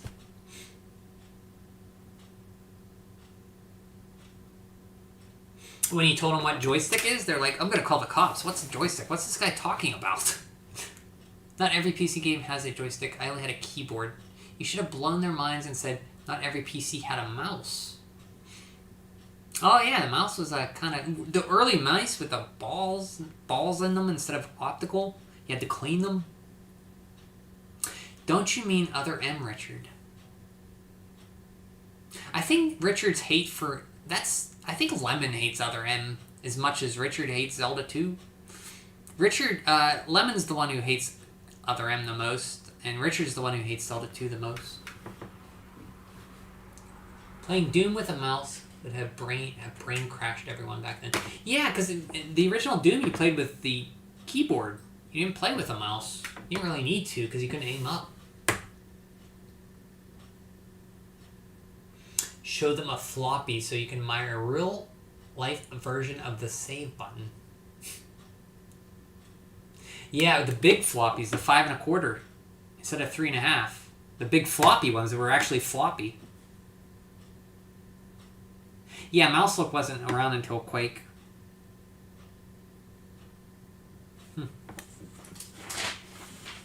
Nestor's Adventures, the Adams. Here's the what kids are finishing. Lots of kids finishing Link to the Past. Lots of kids finishing Turn of Samus. Well, not a lot, but a few. Several kids finishing Dragon Warrior 3. These are the cool kids. To finish Dragon Warrior 3. These are the kids who know what a good game is. Lots of people finishing Addams Family. That makes sense because the movie just came out in 91, I think, and this is 92. I think the Addams Family movie came out in 91. I'm surprised at all those people that finished that. My PC had no mouse when config system was not configured right. I like Duke Nukem 3D with mouse look, but my friend told me I'm insane. Oh yeah, Duke Nukem 3D had mouse look too, yeah.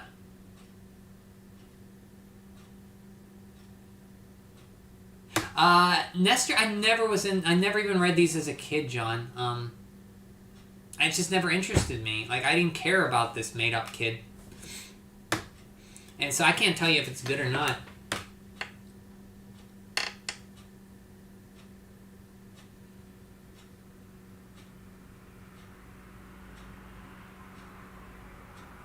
Yeah, well, the Zelda comic and Super Mario Brothers comic are pretty good. I've been reading those for the past few issues, and they're pretty decent. These ones I haven't never read ever.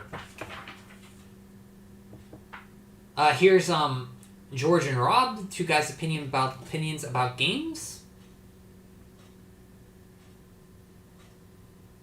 Oh, guest reviewer Jade Hall joins George and Rob this month for a rundown of recent and near future releases. Jade won the grand prize in the Nintendo Power Players Poll contest for Volume 36. As part of the prize, Jade and his mother, Ramiel, flew to Nintendo headquarters in Redmond, Washington from their home in Newark, New Jersey, so that Jade could meet George and Rob, play the latest games, and give us his opinion.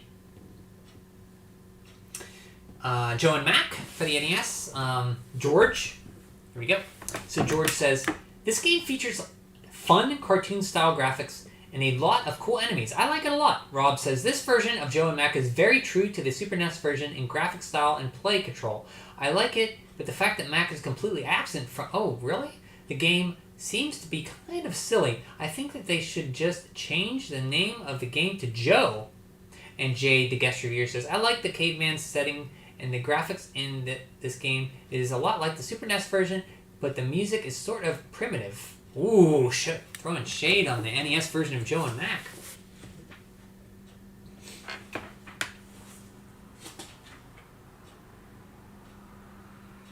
Oh, Swamp Thing for Game Boy. Oof. Okay, let's see what they have to say about this. I can't imagine this game's good, but we'll see. I'm getting tired of every video game character saving an environment. It's only a game. I think that we could lighten up a little bit here and go after more interesting villains than greedy industrialists. Rob says, fighting across cans and beach balls just doesn't do it for me. Jade says, I like the fact that the Swamp Thing is the protector of the Earth environment. This game supports that theme with solid graphics and good play control. As far as I'm concerned, it's a winner. Wow, okay.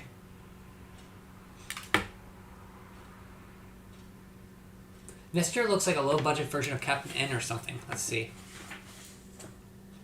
So I guess it would be kind, because I did watch Captain N. I never read Howard and Nestor. So maybe I don't know much about him. I can't really say if that's a good comparison or not. Hockey or Madman.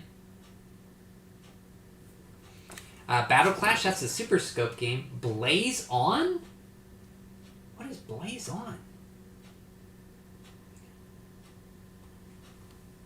An army of bio-cyborgs is converging on planet Earth. As a representative of the Imperial Earth Army, you must pilot the TFF-10-01 Garland ship through 5 action-filled stages and pull the plug on the bio-cyborgs scheme. If you freeze the cyborgs with the tranquilizers shots, you can transform into the cyborgs and continue your adventure undercover. Is that a shooter? What is this? George says, while I like the idea of being able to turn into 7 different bio-cyborgs, the game is an average side-scrolling shooter with very little else to recommend it. One thing that gives this space shooter some originality is the fact that you can assume control of the bio-cyborgs, otherwise it's more of the same. Jade says, the graphics, music, and basic idea of this game are okay, but nothing's... Wow, okay. I thought maybe that was a hidden gem there. Oh yeah, Super Mario Land 2. Let's see. Do they have... They don't have opinions on Super Mario Land 2? Oh yeah, they do. Okay, let's see. Okay. Super Mario Land 2, 6 golden coins. This follow-up to the most successful Game Boy game to date concerns a new villain who moved into Mario's land while our hero was busy saving Sarasa Land. He saved the day and saved Princess Daisy, the superior princess. You've got to help Mario clear the 6 zones of his land and collect the 6 golden coins. Then enter Mario Castle and battle the evil Wario. George says, everything about this game is top-notch. The graphics are great. The new enemies are a lot of fun, and the different zones each have their own personality. Rob says, the bunny suit that Mario finds in this game I think is a lot of fun. It is. To flap Mario's ears and send him flying over dangerous obstacles. It is fun to do that. Oh, excuse me. Jade, this game is going to be a big hit. It has a lot of cool levels and surprises. It was a big hit, and it does. Phalanx. George Foreman's KO Boxing. Yes, the one time Wario was the main character outside of Super Mario 64 DS. Thanks, Miyamoto. Oh, well, he in the Wario Land games, he was the main character. This one, he's kind of like the villain.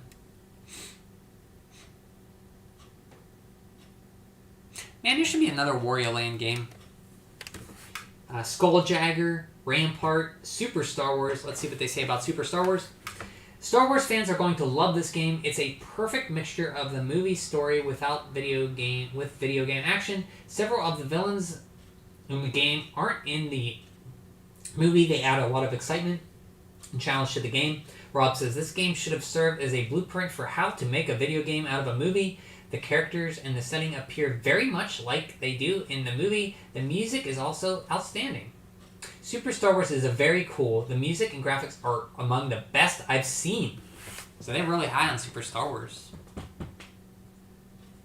You could say being the final boss is a main character, because you play a part in the game, a main part in the game, I guess. Playable character in Mario Party. Oh yeah, it was in Mario Party too. And be happy he doesn't get the Sporty Peach treatment. See, I threw in a Daisy reference. Richard refuses to call Daisy by her actual name. He calls her stupid Sporty Peach. Yeah, it would apply to Bowser too. Main character. Yep. I would say Bowser's a main character in Mario. So what came out this month? Crash and the Boys Street Challenge. Dragon Warrior 4? That just snuck up on me. 2.9 for graphics, 3.3 for play control, 3.5 for challenge, 3.4. Okay. That's just, wow. Dragon Warrior 4 just, it's out. Joe and Mac, Krusty's Funhouse, Mega Man. Oh, they re-released Mega Man, huh? That's why they reviewed it this month. So they did a re-release of Mega Man? I didn't know that. Or is this what they reviewed? This might be what they reviewed, I think. Because I don't think they re-released Mega Man. Stupid Sporty Peach has a name. Never mind. Not worth remembering. Daisy. Your name's Daisy. Gosh.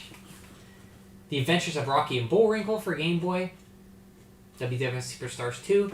Super NES Axelay. Battle Clash for the Super Scope. Blaze-On. Final Fantasy Mystic Quest. Phalanx.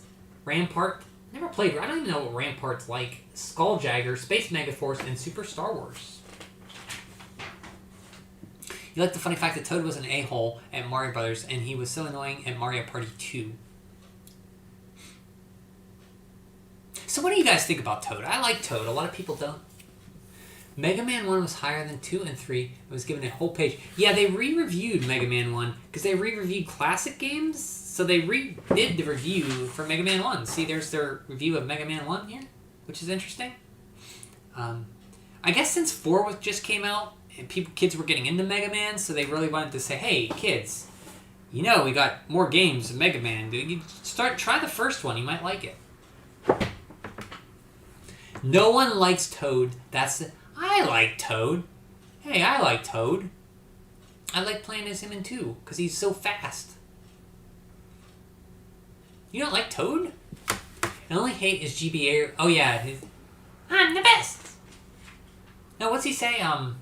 Just what I need. No, that's what Mario says. Just what I need. What does Toad say in the GBA one? He does say something. I forget what. I like Toad. He is no stupid Sporty Peach and no crappy green Mario.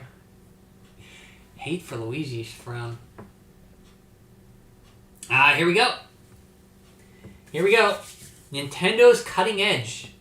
Nintendo has an announcement has announced two major innovations for 1993 that will change the video game industry forever. The first to appear this winter is the Super FX chip. This powerful graphics processor will be used inside some game packs to allow for unprecedented 3D perspective effects. One result will be games in which you can move about freely in a real-time 3D universe. Nintendo has also announced that its CD-ROM accessory for the Super NES will incorporate a custom 32-bit coprocessor rather than 16-bit. It was the feeling at Nintendo that a 16-bit CD-ROM product would not significantly improve the gaming experience, and that a quantum leap forward was necessary.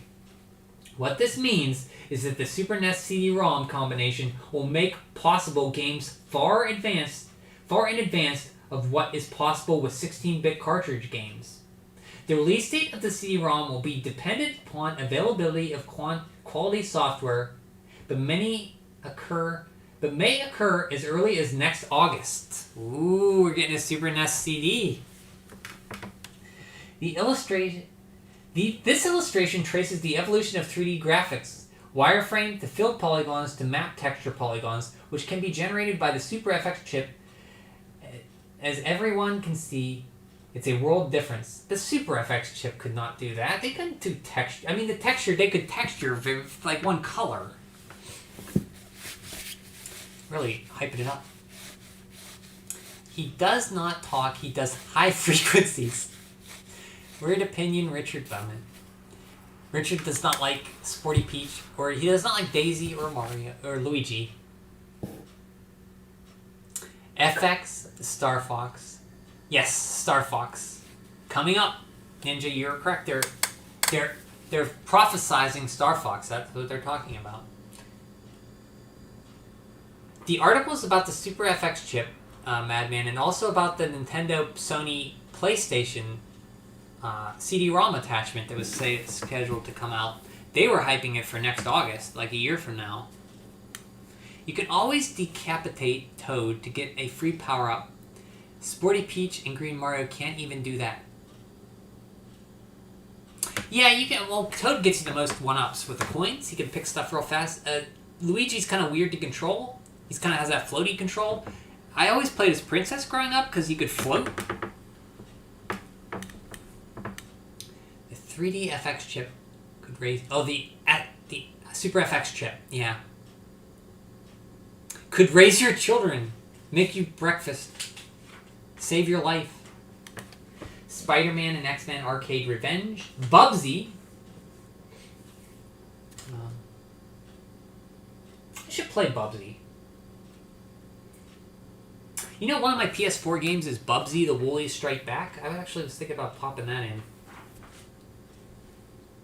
I played a little bit of Bubsy.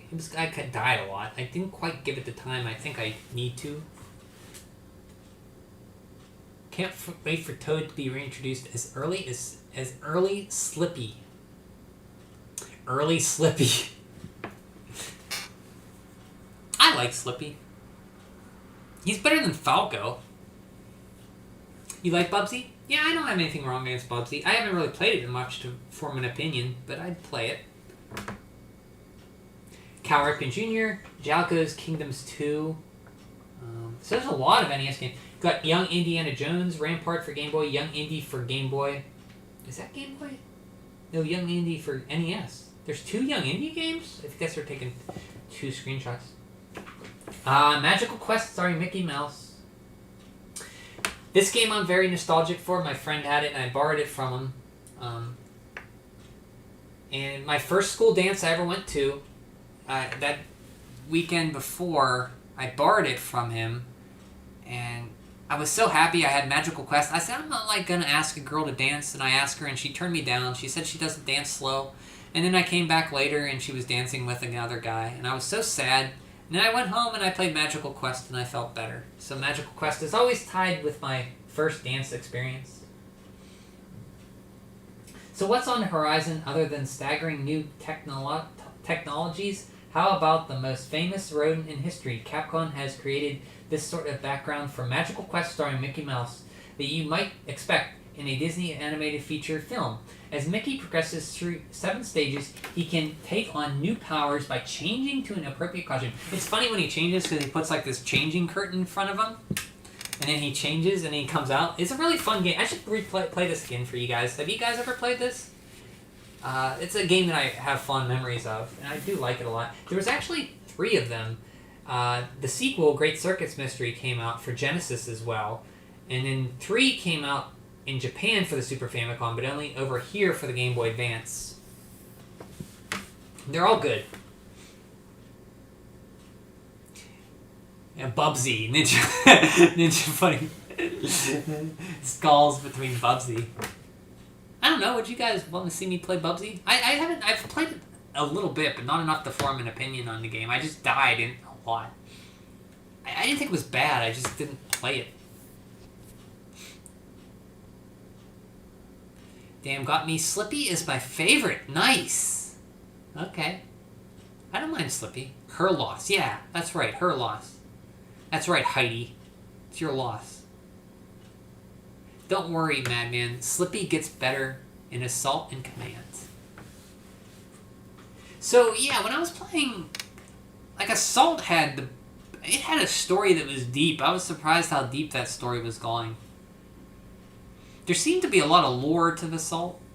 It made it seem like Star Fox is full of lore when I played Assault.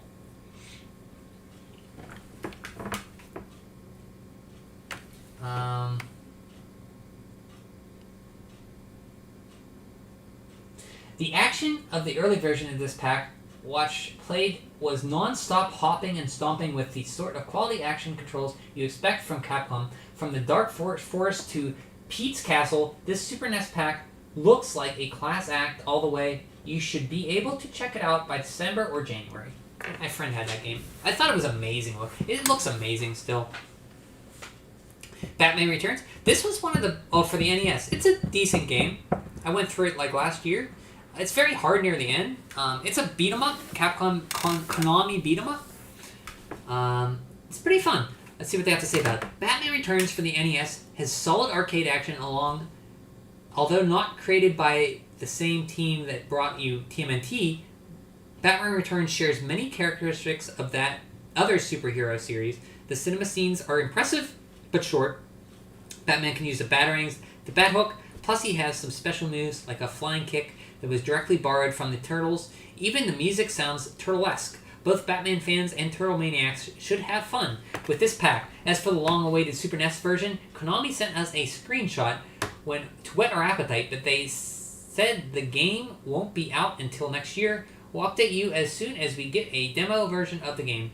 So there's 2 screenshots of the NES game and the Super NES game, which is the best value I think I bought in a game. I think I bought Batman Returns for Super Nintendo for $1. I guess how... It's a fun game. It's like a beat 'em up. You can throw guys into walls. It's good music too. The NES game is good too, but it's not... I like the Super Nintendo one a little bit better. Wait, Mega Man 4 wasn't out yet? I thought it was out. It mustn't have been out, Ninja. I thought it was out. The world's favorite... Oh, this is Mega Man 5. I'm sorry, I can't read. I'm reading upside down. The world's favorite metal hero is back to face another band of robotic bad guys, including Gyro Man, Napalm Man, and Charge Man, who look like a locomotive. Expect great control in the latest reincarnation of this NES action series from Capcom. Mega Man must defeat the robot masters to obtain wild weapons that will knock out the remaining foes. There's first screenshots of... They show Gravity Man's stage. I don't know whose stage that is. Gossip galore. Assault called back to older games, but unlike Poopy Zero, it didn't use it for nostalgic things. Well, that is true. Star Fox Zero has a lot of nostalgic grabs in it. Slippy still rocks. Better than Falco. Okay, let's see what we got here. Right, now that we are many strong titles on the way, it's impossible to mention them all. Here's a quick look at some of the hottest featured games. Pro Quarterback, skip that. Rare in Great Britain on Super Battletoads. A second Battletoads game for the Game Boy. Data East. Super NES version of the classic Dragon's Lair. I played that at a friend's house once.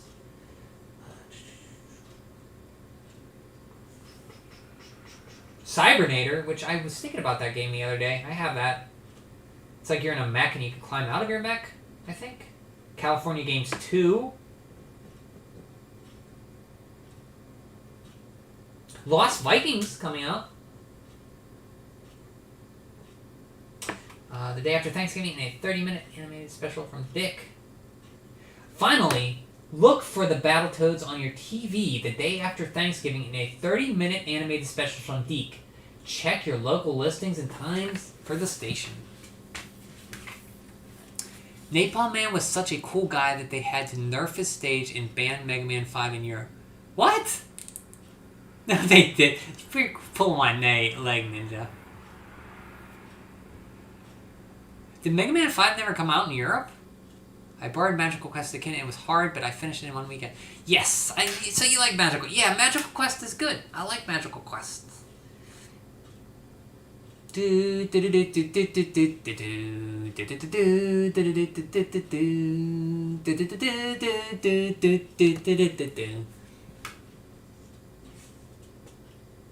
What was my kid hairstyle? I can show you a picture of me as a kid. See if I can show it up.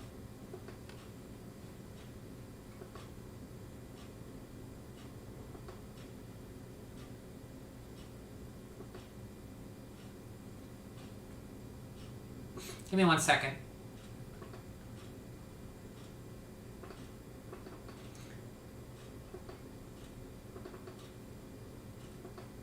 I think I have one here.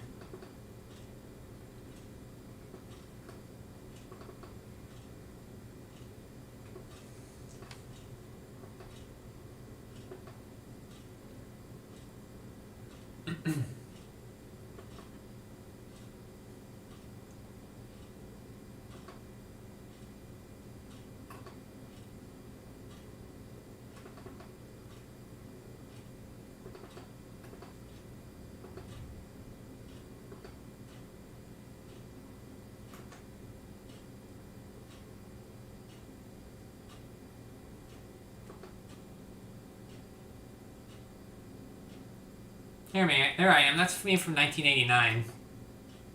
So that's kind of what my kid hairstyle was when I was a little kid. That's when I was 10 years old and 11 years old in this picture.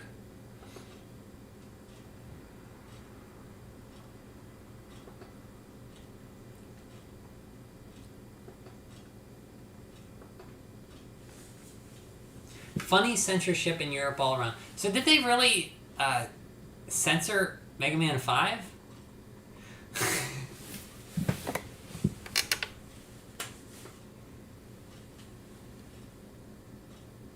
Napalm Man's stage was in Vietnam. His name was Napalm. Wait, it was...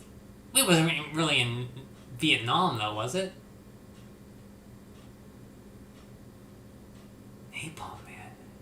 So wait, it was censored? Wait a minute here.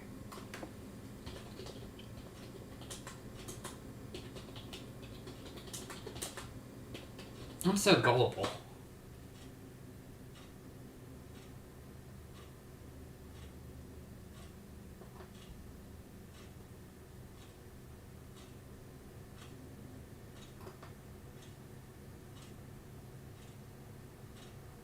I don't see anything about being censored.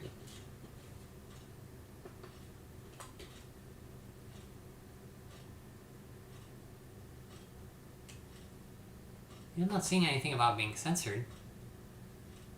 I look cool? Yeah, I was a cool kid, man. Yeah, I was very cool. I also have one with me with lasers behind me.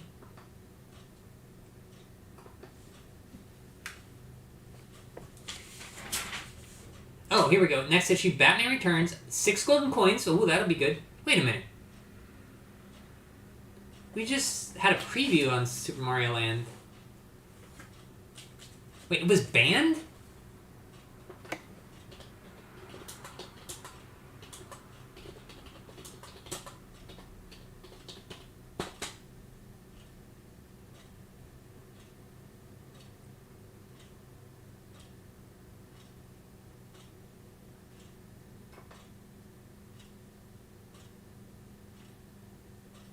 Oh, it's banned in Vietnam.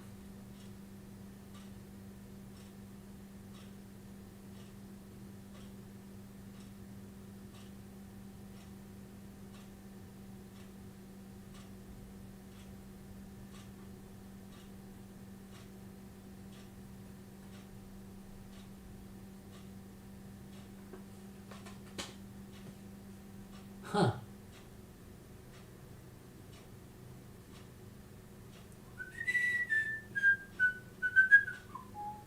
I have the Magical Quest music sound in my head.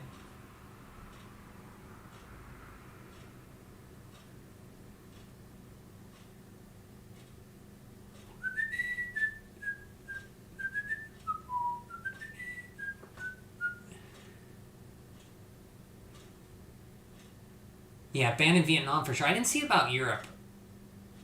It's weird seeing your face after being so used to disembodied voice. Yep, that's exactly how I look like right now.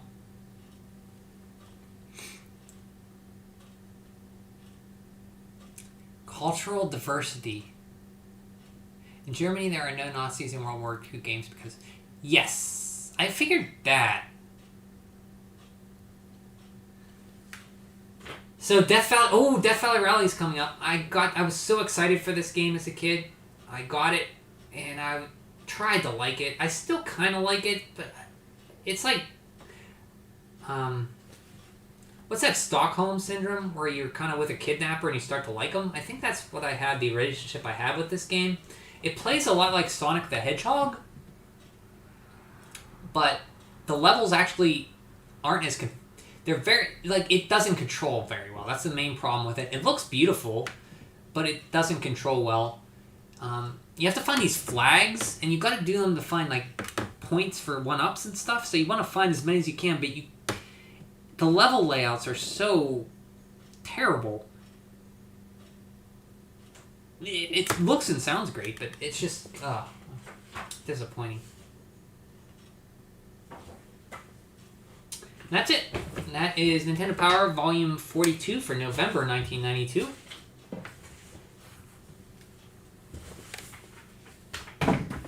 Try to go through one more.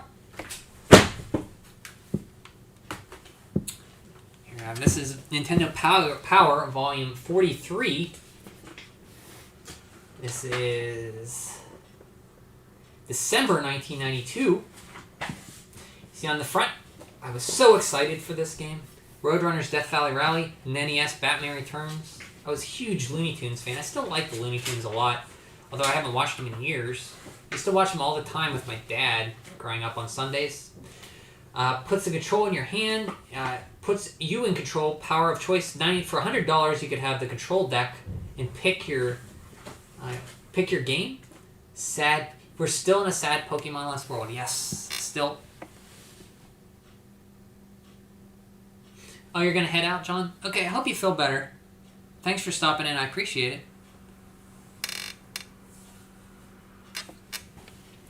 So here we go. You can pick from these games here. And for $100, you could have a Super Nintendo, and then pick your game for another $650.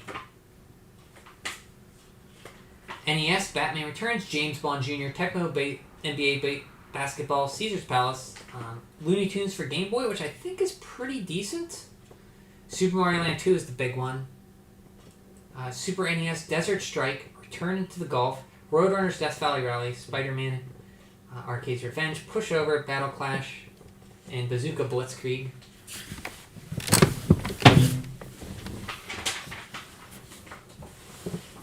Here we go. Okay, this might be a good, let's see what we got here. We got CD. Oh, I'm excited for this one. A few issues back, we asked what you thought were the most important attributes for a great video game system to have. The responses ranged from having great response from a controller to the ability to play a wide variety of games. Here are just some of your comments. Desert Strike, yeah. Oh, it's on here. Desert Strike, was it? Oh, yeah, it is. I've never played that. I've got all three Nintendo systems, and I'm pleased with every one. What I look for in a game is its graphics, sound, style, and difficulty. Metroid 2 is a perfect example. The one thing I've looked for and found in every Nintendo product is quality. One more thing Get the Super NES. It's worth it. Trust me. That's from Chris Olean, Lawrenceville, Georgia. The Super NES is by far the superior 16-bit video game system. Oh, throwing shade at Sega. Many competitors' games fall behind in graphics, play control, and overall quality. Oof. Really throwing the shade out on the Genesis. The Super NES looks the best, plays the best, and just feels the best. Keep up the good work. That's Jason Gerstoff, Louisville, Kentucky. Brian's answer would be that the console should allow you to murder your pet.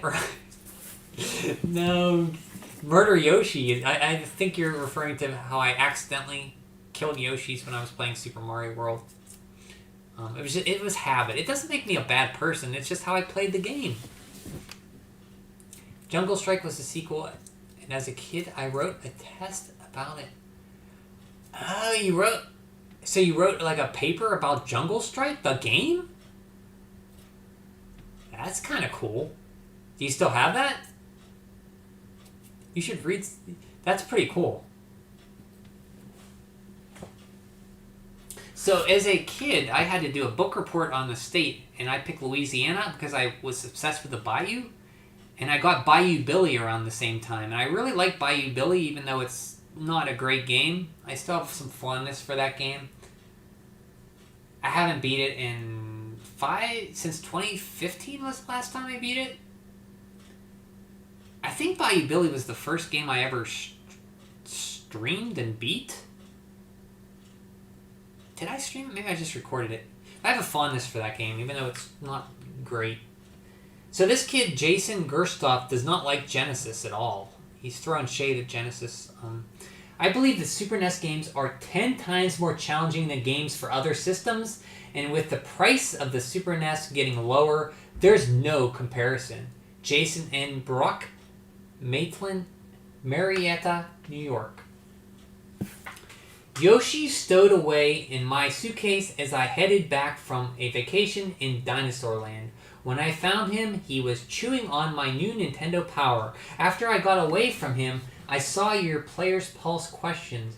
Yoshi and I both agreed that the NES, Super NES, and Game Boy are the best. We think it's because of the endless hours of challenge and fun. Yoshi loves the taste, although he says the Game Boy could use more oregano. I'll mail Yoshi back as soon as I find enough stamps. Joe Remu, Madison, Wisconsin. Why is it that every time we bring up Mario World, you have to make it sound like killing Yoshi wasn't necessary?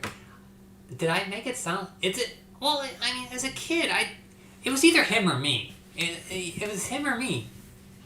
I had to... if I was going to fall, why should we both die? Was I supposed to go down with him? I mean, if that makes me sound like a bad person, sorry. Challenge and low price, really a different world for Nintendo. Oh, Richard throwing shade at... Wow, Richard. Just trolling, yeah. Oh, with CD-ROM news. Just in case you hadn't heard, Nintendo has announced that its upcoming CD-ROM system will feature a custom 32-bit processor.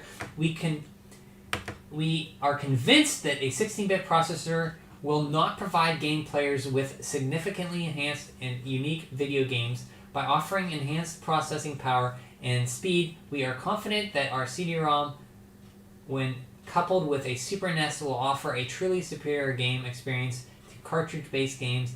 Thank you for all the letters asking questions about the CD-ROM system. We'll keep you posted as more details are released about this exciting accessory. Oh boy, CD-ROMs. Hotel Mario, Phases of Evil. Wand of Gamelon. I would play those if I had a CDI.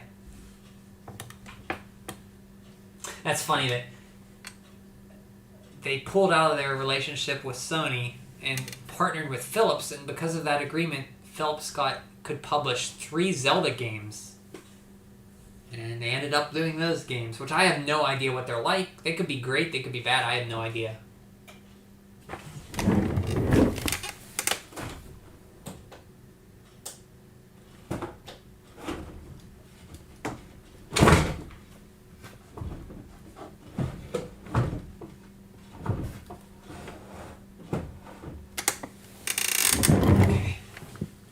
So they want a 32-bit CD add-on to a 16-bit console. I don't get it. I don't know if that was more Sony or what. It sounds like they're spinning it bad news into something positive. I don't know. They were having trouble with Sony. They didn't want Sony to have like all the power which they would have had with that system. Hiroshi Yamauchi didn't like it because they had the control to print the CDs they didn't have control with the media like they did with cartridges. Because of swaddling Sony, they decided to make the PlayStation. Yeah, they created their own worst enemy. Good job, Nintendo. High five, thumbs up, A-OK. And Nintendo, man, ooh, looking back at this, oof. It's a bad decision there, Nintendo. Why aren't there any good games coming out for the NES now? I don't have a Super NES. Stephen Tate, Albuquerque, New Mexico. Okay, let's see how they'll spin this. Stephen has an NES. This is 1 year after release of Super Nintendo. He wants to know where his NES games are. Let's see what Nintendo Power has to say. Well, Stephen, there are great games coming out for the NES, Mega Man 5, for example, but it doesn't seem like a lot of games developers are concerning their efforts on Super Nintendo titles. However, developers know that they can't avoid the imminent number of NES owners for long. You can always look through the NES library again, Stephen. With over 500 NES games available, maybe there's a game you may have missed. They straight up skipped a 32-bit console. They went back and made the Game Boy Advance. Oh yeah, the Game Boy Advance was 32-bit RISC processor, right?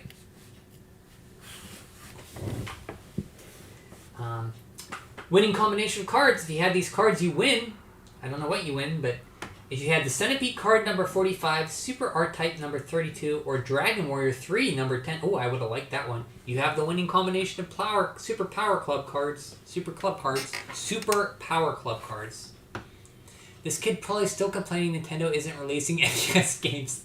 I'm kind of complaining about that. Nintendo released new NES games for me.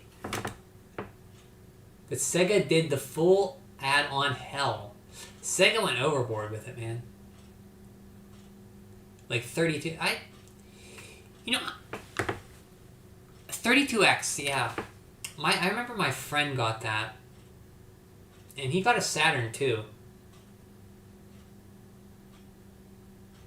Still have your Game Boy Advance, like, no games on it. I should get something because it's just been collecting dust. Do you have Minish Cap? Minish Cap's a good one. Or the Metroid remake? Or Fusion? Those are good ones. I don't know how expensive they are now, though. Could you say? You might be better... Is there a Game Boy Advance EverDrive? You might be better off just doing that. Sega did bother with 32-bit and CD-ROM games. Yeah, the Sega CD, which was pretty early. That was like 92 the Sega CD came out? 93? Yeah, the Game Boy Advance is a tank. It'll work very well. I've been watching recently on YouTube videos of NES repairers. People who get NESs out of barns or yard sales and they fix them. I find that very fascinating. I watched this one where the guy fixed it. He got these games that were stuck in a barn for 20 years. It was all rusted. He had a Zelda 2 cartridge, Richard. I thought of you. It was all... You should have seen the condition of this Zelda 2 cartridge. It was like all... The cartridge case was all like terribly worn. And like... He got it working. He plugged it in and it worked. The battery was dead. And he had a Link to the Past that looked horrible. But it still had a save on it. Where did you learn to fly? Oh, the Atari Jaguar, yeah. From the AVGN. I have 3 Jaguar games, but I do not have a Jaguar. I have like a fighting game, Kasumi Ninja or something Ninja. Cybermorph. Is it Cybermorph? I don't know. It's something else. Don't bother with Pokemon. They cost a fortune around here. Oh yeah, get Pokemon Emerald. Yeah, I think Pokemon games have shot up a lot.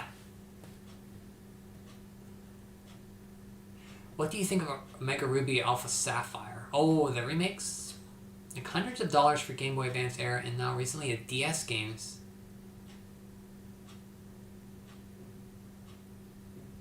Maybe Golden Sun. If you like RPGs, yeah, I never finished Golden Sun. I think I got stuck and I didn't know where to go. They get really puzzly. Mega Ruby Alpha Sapphire are decent, good to decent games, but are bad remakes.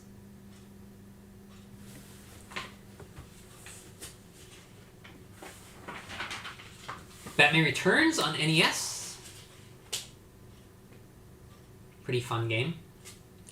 You know, I don't hear a lot of people talk about this game. It's pretty challenging out the later levels.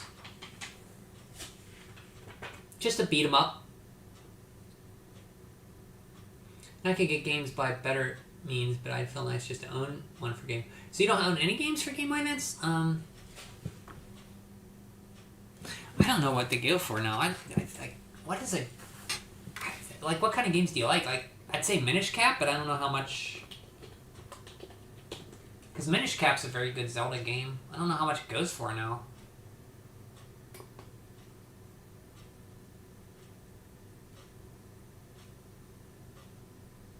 Oh. Looks like you can get a... Oh, that's a counterfeit. Never mind. Yeah, I don't know how much these games... It looks like everything shot up in price. Coliseum and XD are the best 3D Pokemon games I've played. GameCube is underrated. Fusion and Zero. The thing about buying Game Boy Advance games on eBay and stuff is there's a lot of counterfeits floating out there. So you kind of want to look for the cartridge with the worst wear. If you see one that's too perfect, it's probably counterfeit.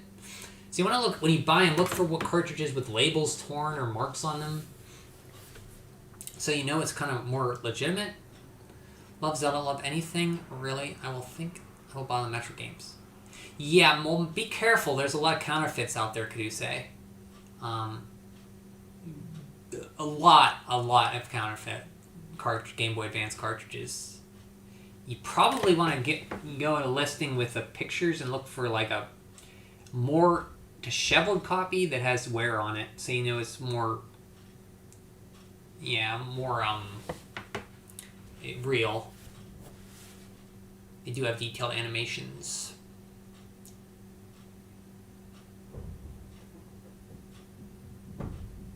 Zelda Game Boy Advance has FW, Minish Cap.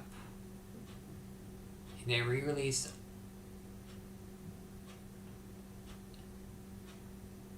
Oh, it has Minish Cap and a re-release of Link to the Past.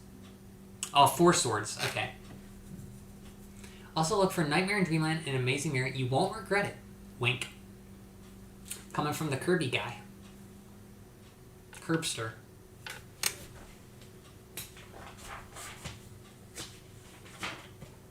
James Bond Jr. I remember the theme song. James Bond Jr. chases crime around the world. This is a TV cartoon we had growing up. They had a video game for the NES. I never knew, or I never played.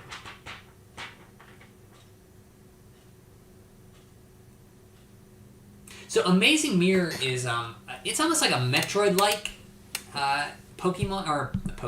Kirby game. It's multiplayer too, if you could link up. I never played it the multiplayer way. Great game. Malta. Great Game Boy Advance games are Pokemon series. Yeah, the thing is, I don't know how expensive those games are now. I think they're really pricey now to get those. Like the remakes of Red and Blue, did they make? Love Amazing Mirror. Yeah. If you can get Amazing Mirror, that's a good one. Or the Metroid ones, the Fusion or Zero Mission. Zelda, since you said you like Zelda, Minish Cap's really good. If you can get a Pokemon like Malta said, they're good, I heard. Fire Emblem Sacred Stones. But prices... I knew I would compare it to Metroid Song. Why, it's the easiest way I could... I mean, I don't know how else to say it. It's very more Metroid-like. Like,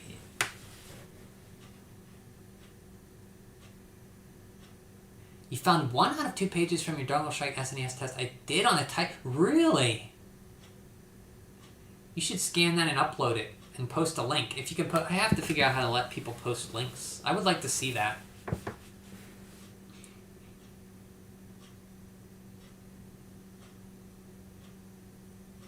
Remakes to 1 and 3 were the Pokemon games on GBA, Brian. 1 to 3. So remakes of Generation 1 through 3 were on the Game Boy Advance? Really? They have 3 generations of remakes. Turns out the good prices were from the case only, and not having the actual game, which is silly. Yeah. I'd be afraid to buy. Like, you gotta be really careful with buying games on, especially Game Boy Advance games. There's a lot of counterfeits. Tak and the Power of Juju. That's a name I have not heard in a long time. Tak and the Power of Juju. Is that a platformer, Malta? Like, I know you're a caveman, right? I think there was an actual 3D for the big consoles, PS2, GameCube, and Xbox at the time. The longer Brian plays or talks about games, the more likely he will compare it to Metro.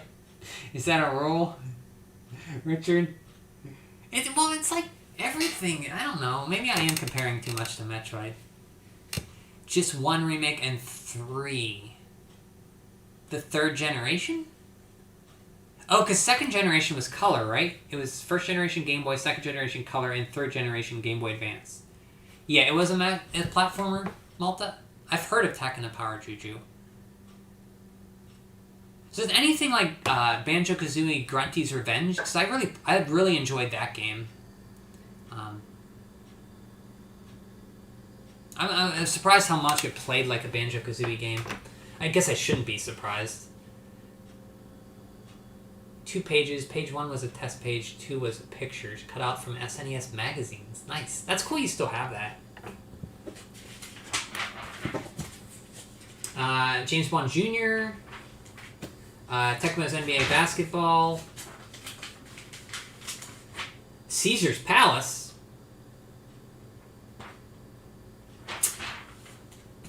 Space Megaforce. Contra 3 Alien Wars, no brainer.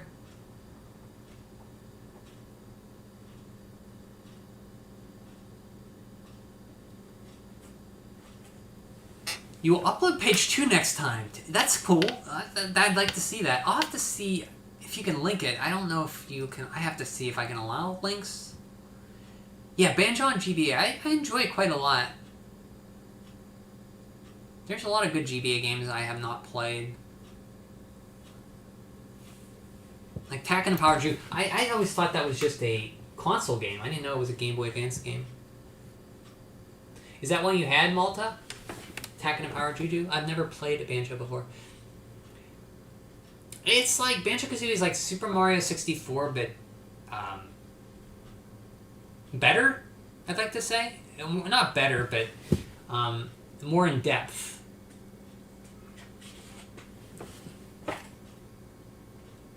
Super Star Wars. We saw a whole issue about that last month. Addams Family, 1-Up room. I remember that room when I played through this. I'd come back here a lot. Yeah, in definition, it's collectathon where you collect a lot of things. You can collect notes, you can collect jiggies, you can collect Jinjos, which is like a race of these little rat people. Are they? What did you call them? Jinjos, rats? You had Tak 1 and 2. There was 2 of them. That's right, for GameCube.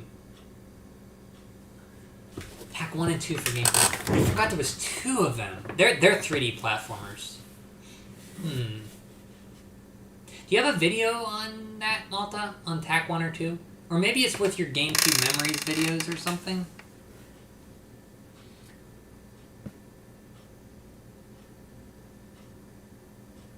Yeah, check. Malta has some cool videos. I like his videos because he does stories about when he was a kid, and he has like these cool stories about like his friends he played games with, and it always ties into like like for example, when he had memories about playing Pokemon. Was it Emerald or Leaf Green? You had a friend who you were very competitive with, and he took back your copy you were borrowing because you were getting better at it than him.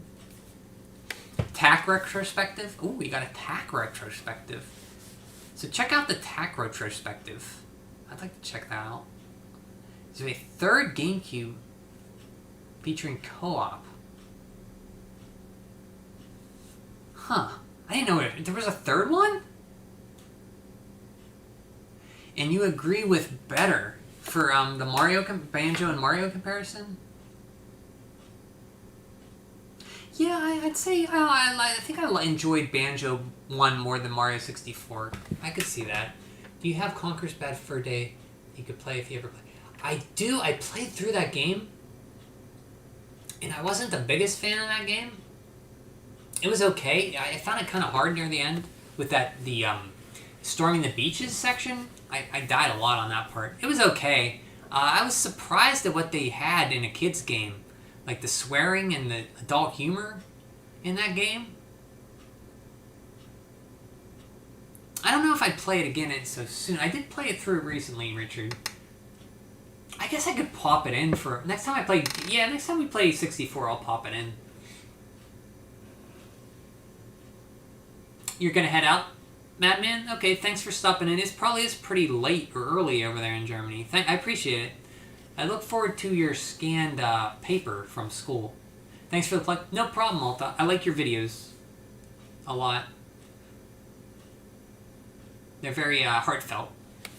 You're going to bed? Okay, Madman. Enjoy your night there. Have a good sleep. Peace, love to you all. And to you too, Madman. Monopoly on NES. Take control. What's this? If you'd like to get the upper hand to your computer-controlled opponents, you can take the control away from the computer for a short time. Wow, that's neat. I didn't know about that. I loved how kid-unfriendly it was for Nintendo. I loved the vampire section. Pity the scraps the sequel. Vampire section. I don't remember that. So there is a Conker's Pocket Tales on Game Boy Advance I could play. Or Game Boy Color. Game Boy Color Conker's Pocket Tales I have. I could play Conker's Pocket Tales. Next time I play 64, remind me, Richard, I'll put in Conker's Bad Fur Day. We'll play a little bit of it again. So they scrapped the sequel. Well, about this time, I mean, Conker's Bad Fur Day came out in 2000, and Microsoft bought Rare in 2001. The best we got was the remake, right, for 360? The HD one? Not HD, but the upgraded one. I played a lot of Metroid Dread. Looking at my Switch the other day, I played 80 hours of Metroid Dread. So I'm kind of dreaded out, so I probably won't be streaming it. I already did stream it. I think if you check my channel out, I streamed like just hunting for items, and then I streamed a playthrough, I think a full playthrough of it. Yeah, Dread's a fun game.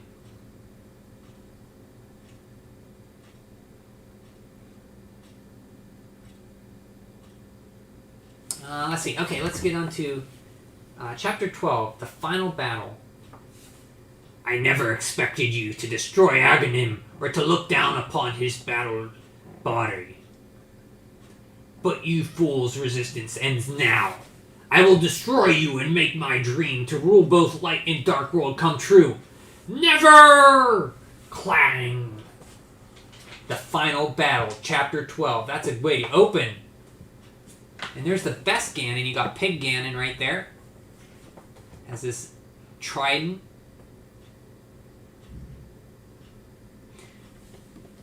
Yeah, I don't know. I think I did stream it. Yeah, Dread. So it's up there. I don't know how entertaining it is.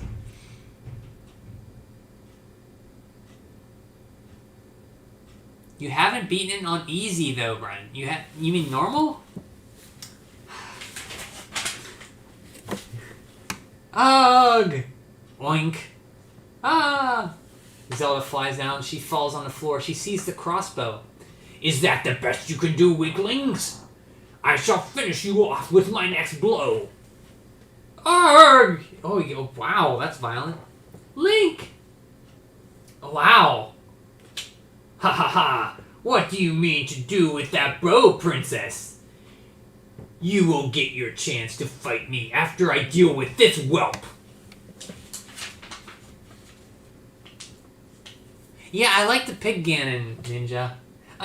Come on, Ninja. You know me, my favorite console's the NES. Of course I like that design the best. Come on, you know me well enough. Ugh! Shulk, he slices the pitchfork. He falls down. Ganon's like, oh! Grow! And he slashes at Ganon. Oh wow, look, he slashed him. Zelda, it's now or never! Wise men's maidens, please help us. He fires the arrow. His sword. I am paralyzed. The wise men imbue the arrow into a silver arrow as it flies through the air. Kashoosh! It pierces Ganon. Ah! It was the enchanted arrow. Aha! It was the enchanted arrow. Kaboosh! Bloop! Whoosh! He just dissolves. Brumble, brumble, brumble. The Triforce comes out. Welcome, Link. I am the essence of the Triforce. The Triforce will grant the wishes of the person who touches it. Wow, he's looking at him blind in his blood? Good wishes are bestowed upon the good, and evil upon those evil hearts. All are granted in perfect clarity. You have totally destroyed Ganon. The Triforce is waiting for a new master. Its golden power is in your hands. Touch it with a wish in your heart. No, I mean the design of Pig Ganon here. Oh, of this one in particular? No, I was talking more of the general idea of Pig Ganon. I like him being a pig in games. But this one's kind of... This one kind of has a funny look to him. I like this one. It's probably not my favorite. Pig Ganon look best in adventures.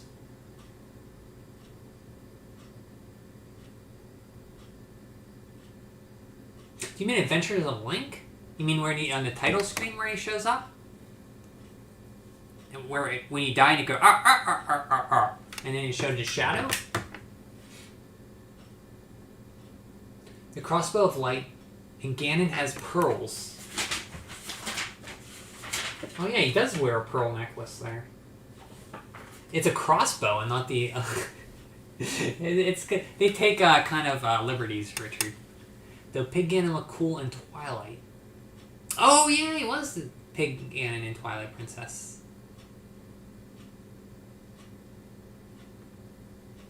Four Swords Adventures Ganon. Oh, wait, the one for Game Boy Advance? I never played that one. So Pig Ganon was in that one too. Twilight Princess, best human and pig. Yeah, I like Twilight Princess's. You fought like he's the giant pig, and then Midna had to like grab him and throw him to the side, and then you could slash his belly. And then you fought him on the field on the horseback. Look at that, he's bloody. So Link reaches out and touches it. Goodbye, Link. He touches it. Whoosh. Whoa! They get swooped up into a tornado. Technically, he is a boar. Well, he is? I mean, it doesn't sound as funny as Boar Ganon. Boar pig. I guess technically he is a boar. Is a boar like a bigger pig, right? Or a wild pig? Boar pig. Whirlwind takes them. He holds on to Zelda. They get whooshed away. There's the Hyrule Castle. Poop. They arrive back in Hyrule Castle. Hyrule, my homeworld land. We made it. We're back. Link. Mother, father. Oh, he gets to see his mom and dad. Here's Link's mom and dad, guys. This is canon. This is canon. We're going to see his canonical mom and dad. You have done well, Link. In the imprisoning war of years past, great armies risk all to seal Ganon in the Dark World. Well, who's the other guy there? Is that his uncle? Oh, it's his uncle. Okay, there's his uncle. There's his mom and dad right here.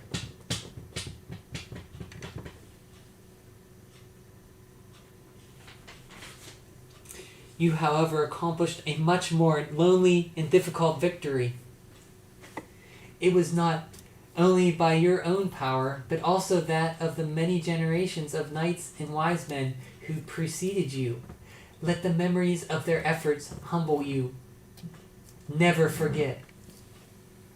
So there's his mom and dad. Following Ganon's defeat, the Dark World vanished, releasing many who had been trapped there in monstrous forms. The longed-for peace once again returned to Hyrule. Link goes up to Zelda and kneels. Zelda looks like she has a helmet in her hand. Link was appointed as Master of the Knights of Hyrule by the newly crowned Queen Zelda. She gives him the crown, the helmet. Link goes back and puts the Master Sword back in its spot. It's ironic, isn't it? Who, Zelda? The psychic link between us was so strong when I was in Ganon's clutches. But now that we are both free and at peace, you seem so distant.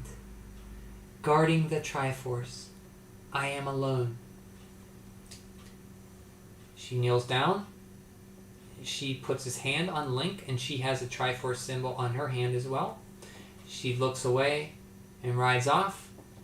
As long as I live, I shall never forget the time when we were together in our dreams. Link looks at her longingly as she rides off. And there's the Master Sword. It already has a lot of moss on it.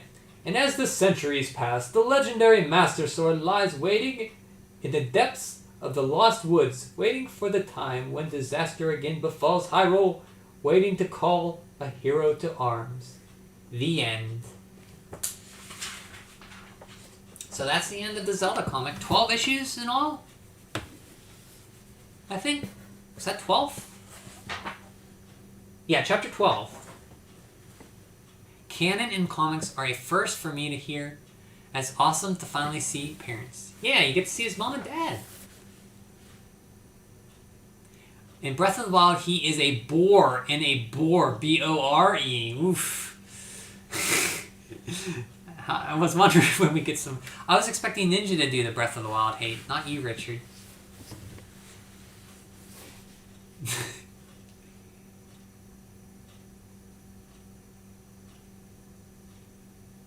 Queen Zelda is a cool concept. Twilight Princess Zelda is the closest we got to that. Yeah, so yeah, the comic was pretty good. So Twilight Princess Zelda, I kind of remember how she was.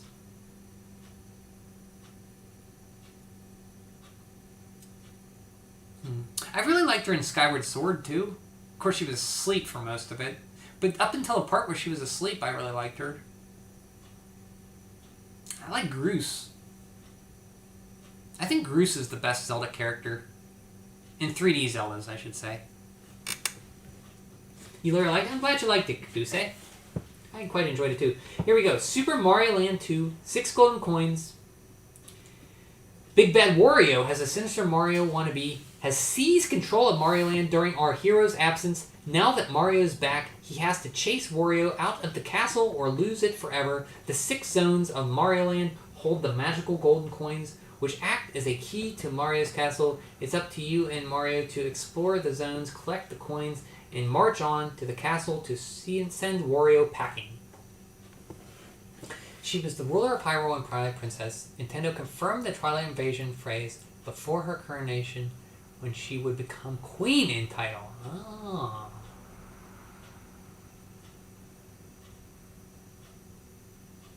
So, let me ask you guys this. If you could play one Zelda, if you could only pick one 3D Zelda to remain between Ocarina of Time... Well, I know Richard's is going to be Majora's Mask, but I'm going to take Majora's Mask out of the equation, because I know it would be Richard. Ocarina of Time, Twilight Princess, Skyward Sword, Breath of the Wild, Wind Waker. Which would it be? Out of those, I like Wind Waker. But I think it's there's not enough dungeons. There's only like 2 main dungeons in that one, really. I like the look of it a lot. I like Twilight Princess. I know I said Skyward Sword was my favorite 3D Zelda. But I kind of cooled down on that after thinking about that. I don't think I really agree with that. So I'd probably say, at this moment, I'd probably say Twilight Princess. Because I've been wanting to play that one again. Wind Waker's a good one, yeah. Twilight Princess for Caduceus. I think Wind Waker... Yeah, I like Wind Waker a lot, but every time I play it, I get excited to get the second pearl, and then the fish Jabu just gives it to me, and I get, oh, I don't have to go into a dungeon? It's kind of a buzzkill for me. So Wind Waker for Richard, if you can't pick Majora's Mask. Twilight Princess for Caduceus. See what Ninja has to say. I think Ninja's going to say Twilight Princess as well. If I had to guess. 1-up collections. You have the Mario Land here.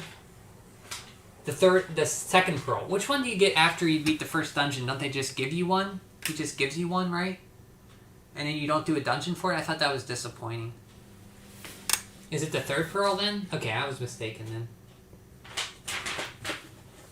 Tree Zone? Macro Zone? Yeah, Twilight Princess. I knew you'd say Twilight Princess, Ninja. That's okay. That is okay.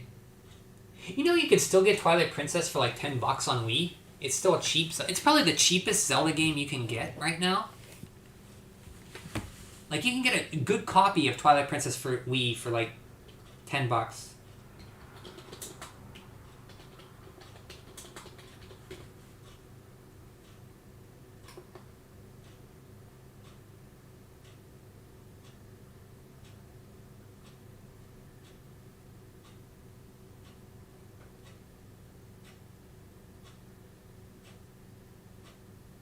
Maybe not. Maybe like 10 to 15. 10 to 20, I think.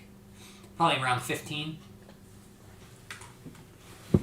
Welcome back. I had the roast Breath of the Wild for you. It was a good one, though. Yeah, he did a nice Breath of the Wild shot for you, Ninja. You'd be proud. Ocarina had a good Ganon and Boar Ganon. He looks more like a beast than a boar.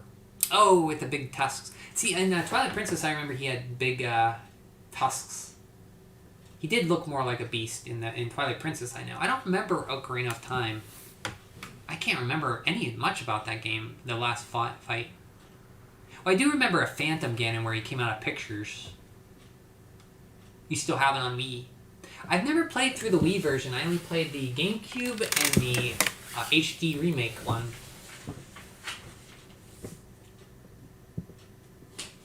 Turtle Zone. I remember when you go to the turtle, he'd like eat you. And then you go into his zone.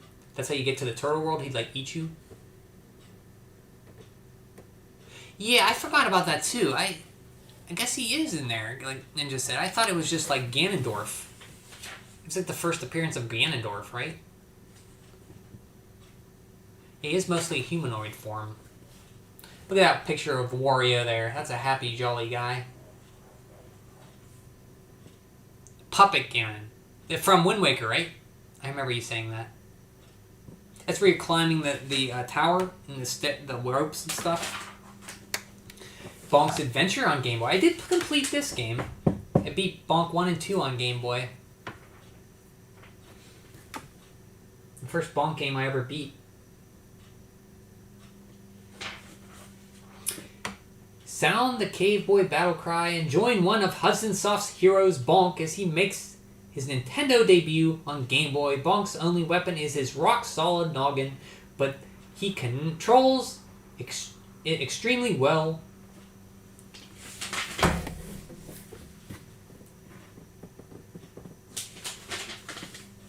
Looney Tunes. I'd like to find this game.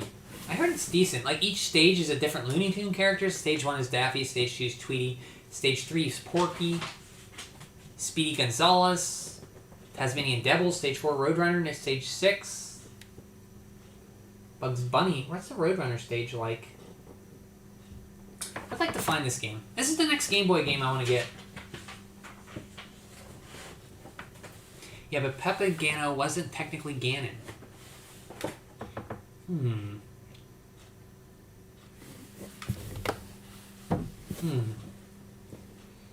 Last month, Bowser hired a hypnotist to take a pack of Yoshis and brainwash the princess so she would marry him. Meanwhile, Mario and Luigi were picking their way through a perplexing network of pipes, trying to find the path to the palace. They arrived just in time to witness the compliant princess pledge her love for Bowser. Can it be? Princess, we'll save you! Boots, he kicks Bowser. Whoop, whoop, whoop. Crash, he flies into the wedding party. It's Mario! Impossible! How did he get here? Come on, princess, this way! I love you, Bowser, darling. I love you, Bowser, darling. Has she flipped or what? Ha ha ha, you see. She has grown to love me. Tromp, tromp, tromp. He picks up Princess Peach. He runs away with her towards the cake. Seize him! Meanwhile, Luigi and Yoshi are lost in the palace basement. Mario! Mario, where are you? What? Gasp, there's a whole bunch of Yoshi eggs here. Whoa, that's creepy. Yoshi, Yoshi, Yoshi. Slow down, where's Friendly Floyd's dictionary when you need it? Yoshi, Yoshi. The eggs? What about the eggs? These do look kind of familiar. Well, a bunch of Yoshi eggs. I like the idea of Phantom Ganon. Makes me wonder if he used to be like a forward Ganon or something. Yeah, what is the Phantom Ganon connection? Also, Wii Twilight Princess is a reverse. Yeah, I do know that. He's like right-handed in the Wii version because most people are right-handed. So they just flipped the world, which is kind of weird why they did that. Why didn't they just make him right-handed? So I still have my game. So if I play the Wii version, it would be like a different game because it's flipped. So what is the HD remake version? Is that based on the GameCube one then? Is it flipped or is he left-handed still? I still have my GameCube Twilight Princess. Yeah, that goes for a bit now. That was the first way I played. The only way I played. I never really played much of the Wii version. Ocarina of Time is reversed with 3DS and 64 or GameCube.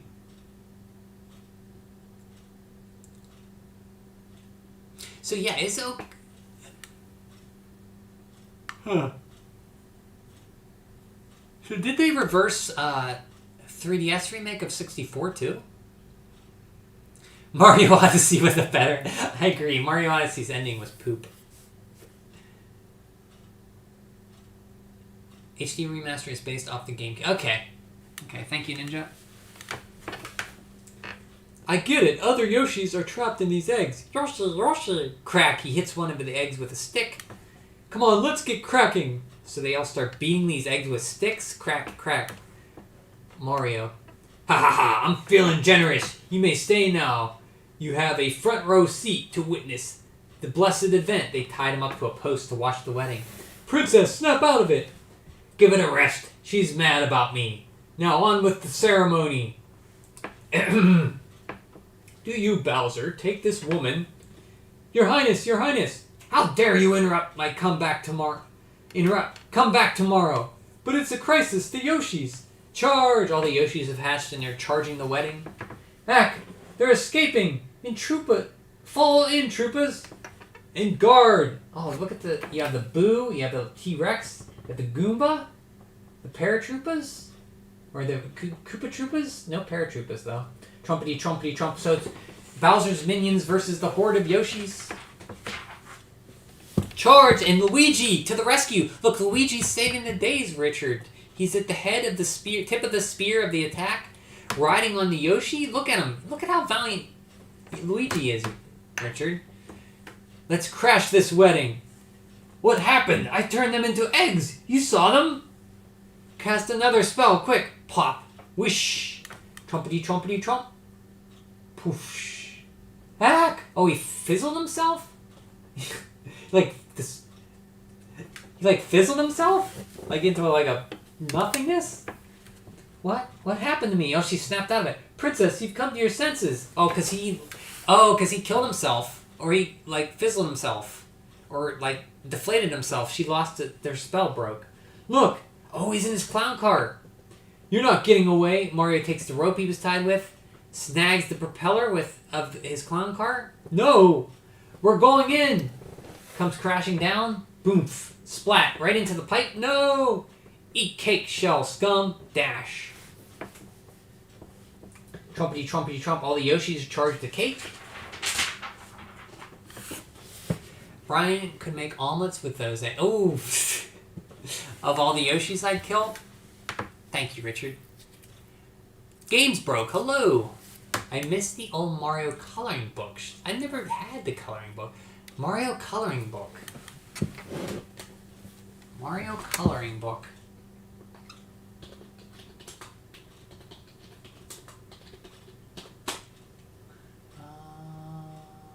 Oh, that's a new one. Is that what the old one? Huh. How are you doing, Games Broke? And TMNT and Willow. Willow! That's a movie I haven't not seen in a while. Green Mario is just dead weight. Yoshis are forcing to drag for pity. Richard, come on. It was...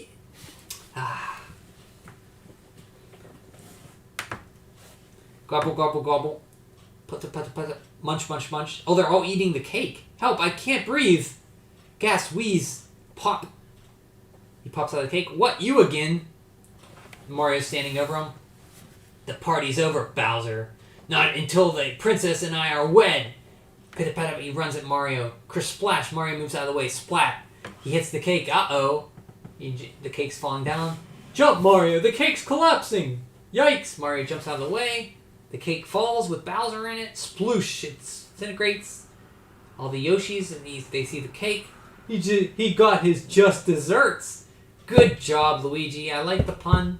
Luigi with the top tier pun there. Koopa's conquered. The princess is saved. Piece of cake. Mario with the not as good pun as his brother. Oh, Mario. Thank you, Smooch. She gives him a big old kiss. Luigi and Yoshi are there to watch it. And so the Koopa King's insidious plan failed, and all of the Yoshis were freed, and Princess Toadstool, Mario, and Luigi returned to the Mushroom Kingdom for a well-deserved rest until the next great adventure. Ciao. And that's Super Mario Adventures. Comic Peach, more grateful than Odyssey. Yeah, in Odyssey, she was a really jerk to Mario. And she's more grateful there. She actually, thanks him and kisses him. She didn't even thank him in Odyssey. She just, left him there. Legend of Zelda: A Link to the Past. How do I get the flippers? What does the magic powder do? Street Fighter 2. How do I use the super moves for Zangief, Dhalsim, and Ken? How do I beat M. Bison with Zangief and Dhalsim?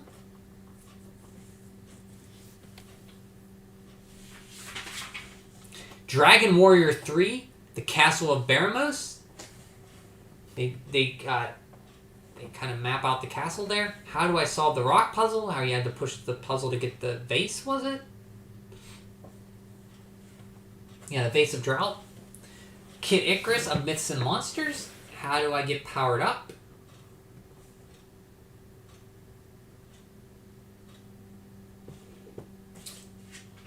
Supposed to be training to provide himself worthy. Take on Orcos with that in mind.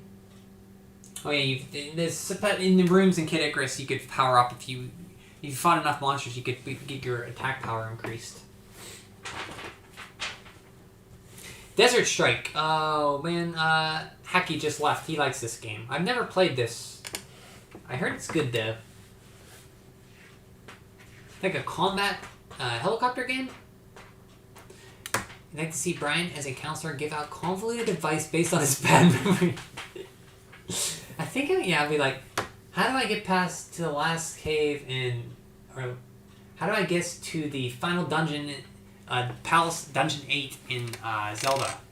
I think it's around there. I think it's the north area. There's a rock. I think you gotta, is it the right one? The left one? You bomb? They're charging $3 a minute for me to try to remember. Nintendo Super Mario Bros. 3 Coloring Book Gold in 1991, no marks. Mario Bros. 3 took over the whole world. I got this coloring book while on a fishing camping trip.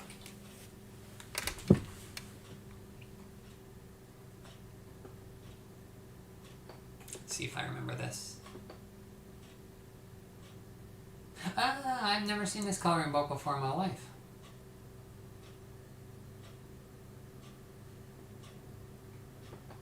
Some original artwork there.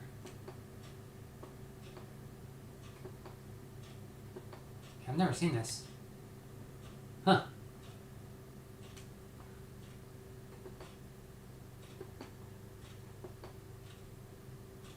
Me and my cousin spent the whole drive coloring them in the camper. I tried to play Street Fighter 2 the other day, and it sucks. Not a fan of Street Fighter 2. It's the only fighting game I actually ever liked. I never liked Mortal Kombat. I don't play a lot of fighting games anymore. Nothing but... Oh, that's true. The CPU does cheat. He'll run at you. Like, he'll do all his charge moves when they're walking towards you. It's weird. Desert Strike.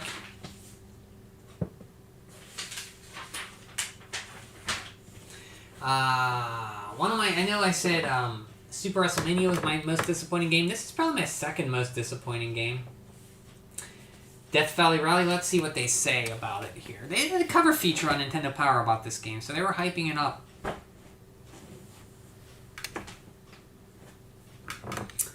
There are combos, but they're like 3-hit combos. Games broke. You could like jump in with a fierce and do a trip, or a medium, or you could do some combos. And Vega Vega used to give me problems, I think. I remember Vega. Balrog always used to, or Sagat. With his lightning speed, Roadrunner has a definite advantage in the Rowdy Rally, but Wile E. Coyote has devised some sinister plans to sidetrack him. It's not just a race to the finish either. Each stage has several flags, and the more Roadrunner's race raises, the more points he'll earn. His high-speed dash eats up energy, though, so he'll have to find piles of birdseed to replenish it on his way to the checkered flags at the finish line. So you see your flags are worth different points. Birdseed filled you up. It was cool. He stopped and like pecked at the birdseed. Invincibility shield, 1-ups, which are very important. Yeah, I have a love-hate relationship with this game. It looks beautiful, and I loved Roadrunner and Looney Tunes growing up. Brian's favorite game is Bart vs. the Space Mutants. I do not like that game. I'll try to find good in... I don't have that game to play. Like, I don't know. I just have no desire to play that game ever again. I'm sure there has to be some redeeming quality to it. I mean, I can't think of one, though. I mean, I haven't played it in years, though. Ugh. It's so disappointing. Not as disappointing. I mean, this game was disappointing to me. I like this game better than Bart vs. the Space Mutants.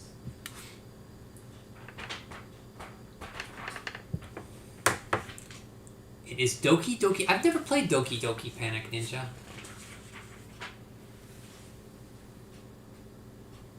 If you lose a life, you reset at the last flag raised to roll up a really high score. You should look for all of them. Some are easy to find. You'll have to find the hidden caves, and others are secret areas. Discover others. The chart on the right shows how many there are in each area. If you're Roadrunner Ace, you'll find every one of them. Yeah, so you wanted to find more flags, but a lot of them are really, really hidden. Like, there were so many flags. Maybe he should play other Doki Doki games.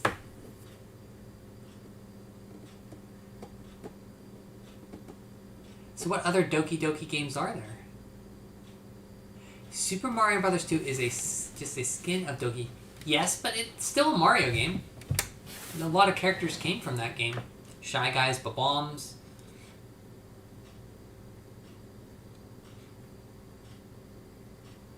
They had Wart. Wart was like one of the best villains in a Mario game. Here we go. Let's see what the poster is. This is Lost Vikings, which is a Blizzard game. I played through this. I haven't played the sequel. It's a puzzle game where each Viking has different... You have the Swift, who runs really fast and jumps high. The one with the shield that can block projectiles, and the one that can attack. And you have to use their 3 different combinations to do puzzle levels. It's pretty fun. Spider-Man X-Men Arcade's Revenge.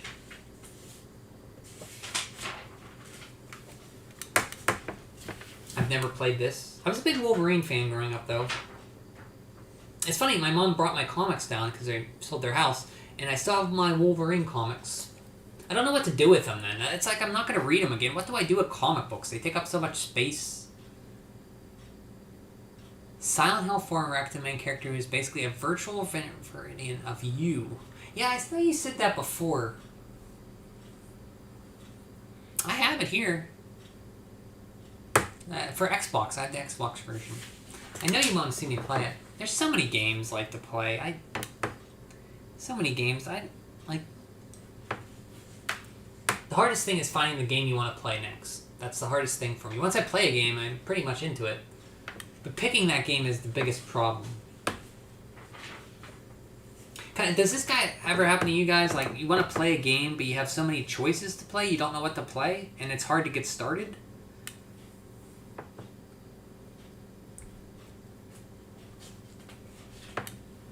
Pushover? I've never even heard of this game. Here's me. Puzzle players meet G.I. Ant. He's the power behind the push in Ocean's new brain teaser for the Super NES. The object is to use the army ant to set up dominoes so you can topple them, all with a single shove. I've never even heard of this.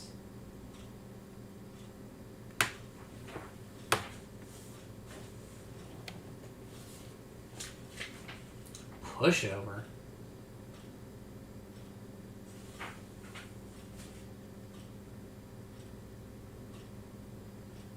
Rapid fire. Here's a Super Scope 6 Super Scope cover article article. Battle Clash, Bazooka, Blitzkrieg, and X Zone. You should do a Super Scope stream sometime. Yoshi Safari's fun for a little bit. You ride on Yoshi with a bazooka and blast away Goombas and Koopa Troopas with a gun. You can shoot Yoshi in the head and he looks back at you and gets all mad.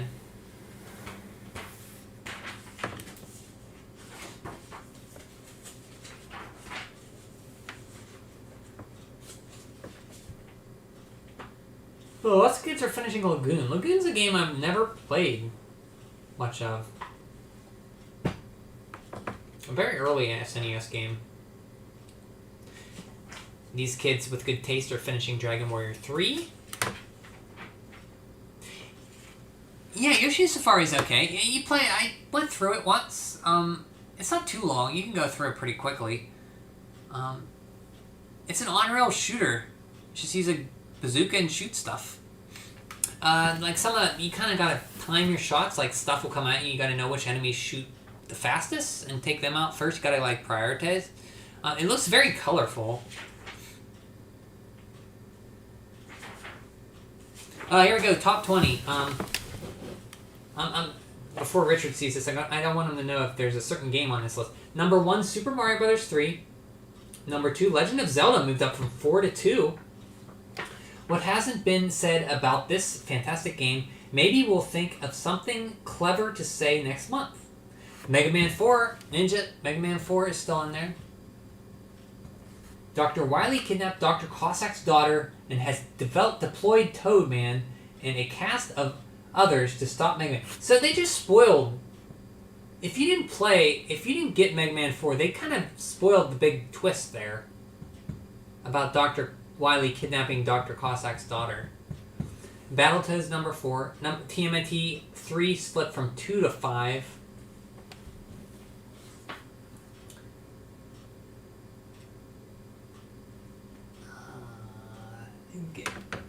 Brian would love to go on a Yoshi Safari to kill Yoshi's headshots only. When I shot him, it was accident. Sometimes you shoot him and he turns around at you. It's pretty funny. I wouldn't shoot him on purpose because there's always stuff going on in the game. You want to shoot them first. I don't have time to shoot Yoshi in the head. You can rewind and stop the stream, you know. Oh yeah, that's right. But I want you to be surprised. So you have Tecmo Super Bowl number 6, Final Fantasy 7, Final Fantasy number 7, Mega Man 2 number 8, Mega Man 3 number 9, Dr. Mario number 10, Tetris number 11, Zelda 2, The Adventure of Link, back from the dead. Not even last month was it on there, but it's in the way at number 12, Richard. Back on the charts, the kids are experiencing the joy of Zelda 2, The Adventure of Link. Metroid, number 13. Super Mario Bros. 2, number 14. Dragon Warrior 3, up from 16 to 15. And Ninja, you'll be happy to know that Mega Man, the first one, is at number 16. And Mega Man 2 and 3 are above it by about 6 spots or so. TMNT 2, the arcade game. Yoshi really dropped. Oh no, that was a Game Boy one that was on there. No, Yoshi's still in there. Crystalis and Monopoly is the last one. Beautiful day to know Zelda Pooh got rightfully forgotten, as it should. No, it's on here. See? Number 12. It's on there. Zelda 2 is on there. Insert witty quote from Richard regarding Zelda 2 and Pooh.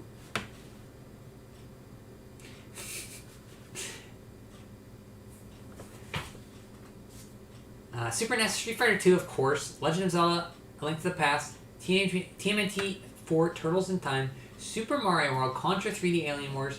Final Fantasy 2, Super Castlevania 4, F-Zero, SimCity, Super Mario Kart, Magical Quest starring Mickey Mouse. First time on the charts. Mario Paint, Super Star Wars on the charts. ActRaiser, Super Ghouls and Ghosts. Super WrestleMania, Final Fight, Top Gear, Krusty Super Funhouse, and Addams Family.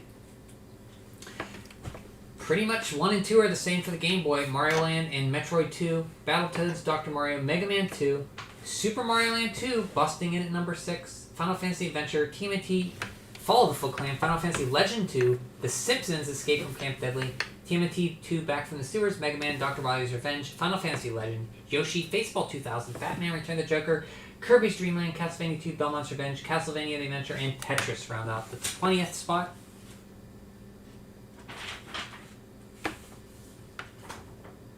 Oh man, Craig T. Now we'll have to get to that. Here are the kids for the players' picks. Aaron Rader of Belford, Iowa. TMNT 3, The Manhattan Project. Mega Man 4, Tecmo Super Bowl, Legend of Zelda, and Gremlins 2. All good picks except Tecmo Super Bowl. Corey Kaiser of Shawness, Washington. Mega Man 4, Battletoads, Ninja Gaiden 3. This kid is my favorite kid so far. Ninja Gaiden 3, The Ancient Ship of Doom. Nice. This kid has taste. Final Fantasy and Castlevania 3 Dracula's Curse. Very good list. Not a sports game in sight. This kid, he knows he has the right... Look at that face on that kid. He knows he picked the right games. Confidence, swagger. This kid right here. Mega Man 4 is number 1. Ninja Gaiden 3, number 3. Castlevania 3. Arend Miller from Comanche, Iowa. The Immortal, Mega Man 4, The Uninvited, yeah, good pick. TMNT 3, The Manhattan Project, Skate or Die 2. Skate or Die 2 is up there for Aaron. Well, you know, skating was big in the 90s. This is 92, yeah. Antonio Lucero, Alamogordo, New Mexico. Super Mario Bros. 3, Battletoads, Mega Man 3, Double Dragon 3, TMNT 2, the arcade game.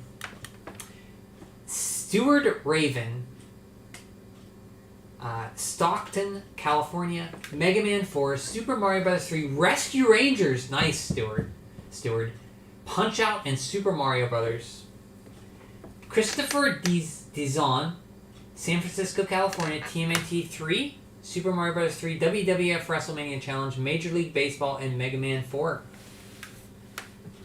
I've been thinking about doing a stream like this with Pokemon books. Well, I know Richard and Ninja are big Pokemon fans. They'd enjoy that. I got the book. Oh, you got it in a book fair. Did you ever do Book It, Malta? Do you remember Book It? Maybe you didn't have it. I didn't have book fairs, but I had Book It where you'd read a book, and if you read so many books in a month, you get to have a pizza party for your class or something like that. And we also had Tom Watt, which you had a case full of this junk that you go door to door and sell, and you get like stuff for your class and stuff, get money for your school or something. But it was like junk. And then we had like candy we sold, but my mom would hate that. I think she would, because I'd always like eat a candy bar every day on the bus. And then Mom, I ate 2 candy bars, and they'd have to pay like $1 for the candy bars. So most of the sales were from me eating the candy. Scholastic Book Fair? Okay. Like, we used to have pizza parties for our book project. The readers of Nintendo Power have voted these games to be their top 5 NES role-playing games. Cast a vote for your favorite in the players' poll this month. 1 Super Mario Land, 2 Metroid 2, 3 Battletoads, 4 TMNT, 2 Back from the Sewers, 5 Follow the Foot Clan. So 1 and 2, Metroid and Super Mario Land and Metroid, pretty much echoes the top 10 here. Brian doesn't like Pokemon because the world is too open. He doesn't like grinding and doesn't like being given too many options. He prefers only going right and left and jumping and whipping. Are you talking about Castlevania? I just haven't played Pokemon, Richard. I don't know if I probably like it. I mean, I like RPGs. I like grinding. I do like grinding a lot in games. Well, Dragon Quest, I love grinding. Too many options sometimes can be... It depends on what I want to play. If I feel like playing something with a lot of options. Sometimes I don't, though. Players, celebrity profile, Craig T. Nelson of Coach. If you're in the U.S., yeah, I remember watching Coach. Dauber. Craig T. Nelson, winner of the 1992 Emmy Awards for Outstanding Lead Actor in a Comedy Series for his portrayal of Coach. Okay, so we ask... Okay, Nintendo Power asks, if Nintendo were to design a video game specifically for you, what would the goal be? Craig T. Nelson says, it would be great to have Nintendo develop this game for me, in particular since I'm always looking for my car keys to my dog cars or my dogs. It would be fantastic to have Nintendo invent a game in which the object is to find misplaced car keys and locate lost dogs. Light came on again. Sorry, 1 second.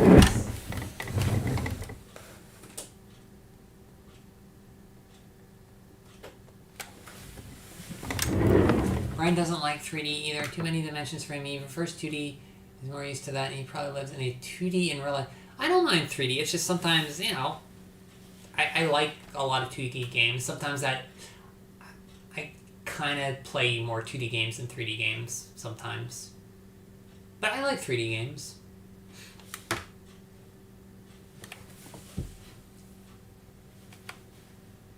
If you could design a video game yourself, what would it be? Craig T. Nelson asked. As a matter of fact, I've been thinking about doing exactly this for quite a while. If I were to design a Nintendo game, it would be a graphic race course.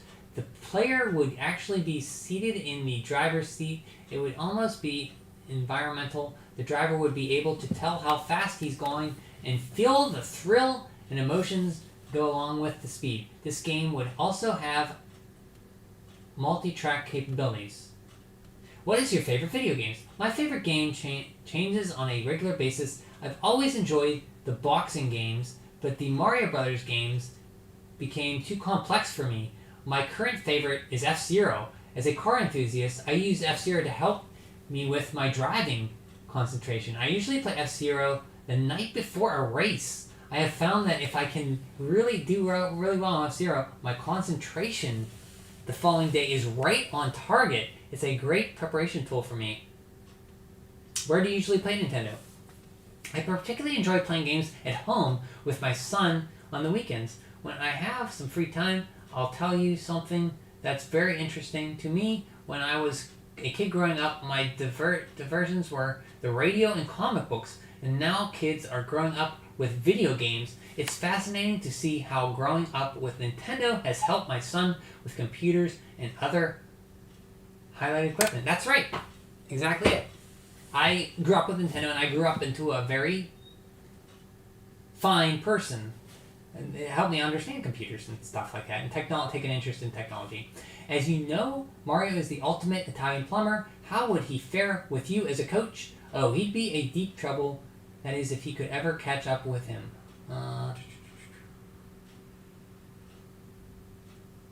Okay, that's it. No, I was being partly okay, you were mocking me? I was trying to answer seriously, Richard, sorry. See, I know you were mocking me. I know. Widget, what do you have to say about Widget? I have this game. This is an above-average side-view action game, but I think that may be a little too difficult for the mostly young audience that it is likely to attract. Rob says, my first impression was that the game would be good for young players because of the graphics and the characters, but it's pretty hard. I think that only someone with great reflexes could get very far. Wow, really? Widget.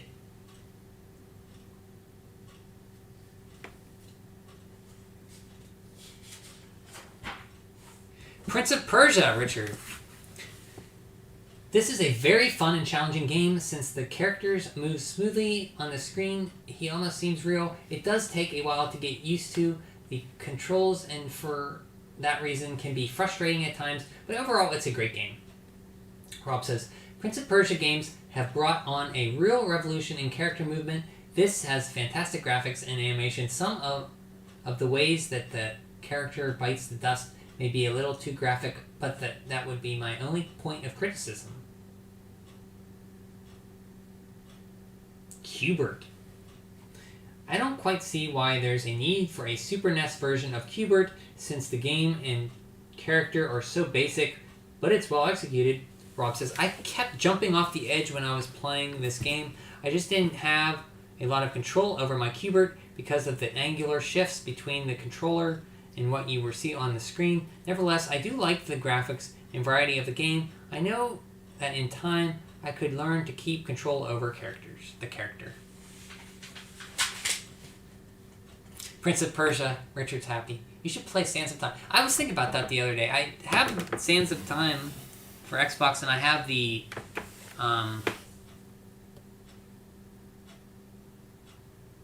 what's one? Warrior Within. Is that the second? That's the third one, right? Warrior Within? Yeah, Warrior Within is the one I have.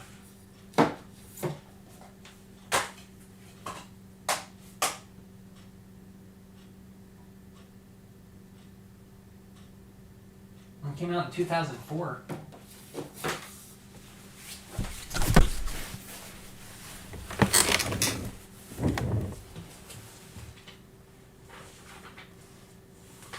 It is so metal. Warrior Within is metal? Is it like, it's pretty, edgy? Sands of Time is a good title considering the state of the franchise. Ooh. I beat, the Sands of Time on the Wii, which was pretty fun, except for a puzzle part that I didn't like. And I played through Sands of Time up until I fought my dad or something, and I couldn't beat him. Forget where that was. So does Sands of Time have, let me ask you this. Does Sands of Time have these puzzles where you have to, like, move things to, like, have jewels open doors and stuff? Sonic Blastman, this is a beat 'em up. It's nothing great. I actually played through this. It's kind of average. Sim Earth, Firepower 2000. You could play as like a tank and a helicopter. That was just the beginning. It felt like I was playing for hours. Maybe I was playing for hours, but you know how I play. I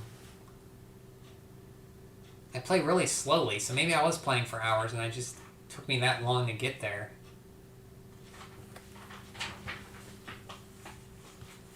Jackson's Cogswell's Caper, Yoshi's Cookie.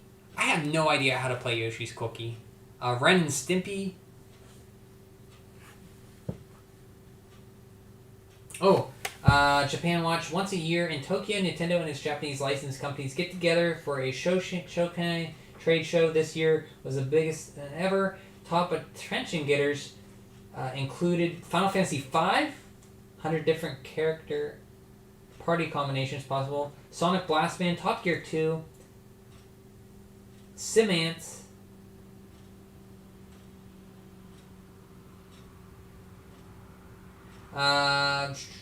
Super Mario USA, the game we know as Super Mario Bros. 2, which was never before released in Japan. Barcode Battlers. Remember Barcode Battlers?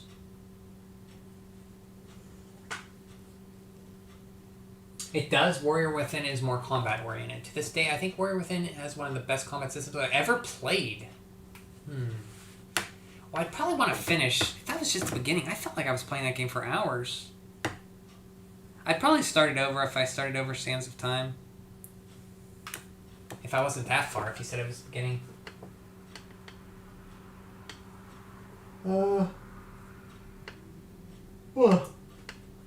Gossip galore. The biggest pack watch scoop this month is a Super Empire Strikes Back from LucasArts. It's already under development.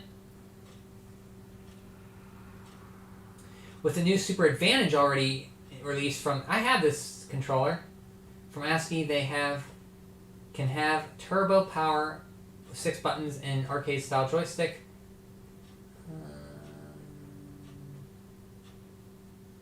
Sunsoft got a lot of Saturday cartoons. They got Tasmania, Pirates of Dark Water, Duck Dodgers in the 24th and a half century.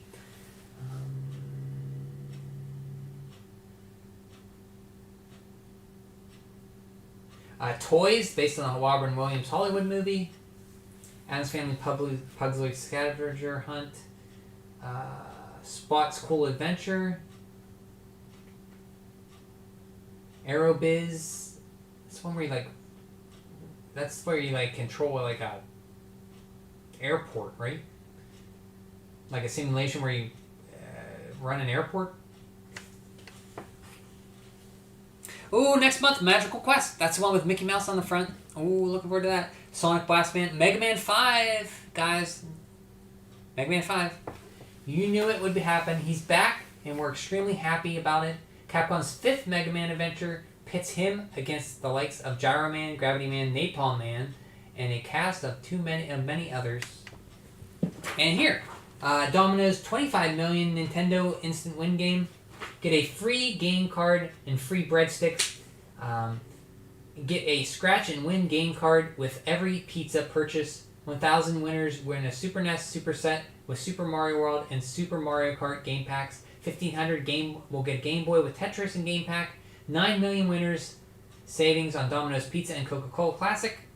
Introduction Domino's Twisty Bread with any medium unlimited topping pizza for $9.99.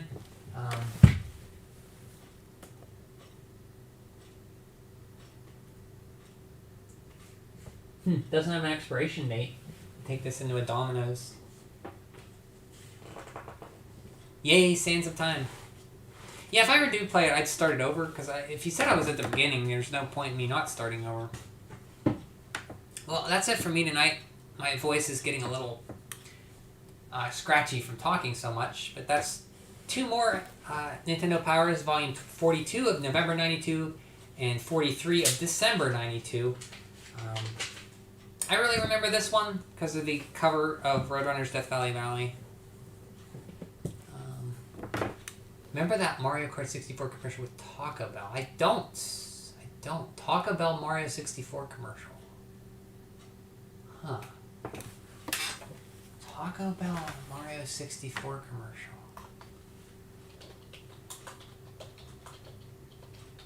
Kart 64 commercial. Oh, there it is.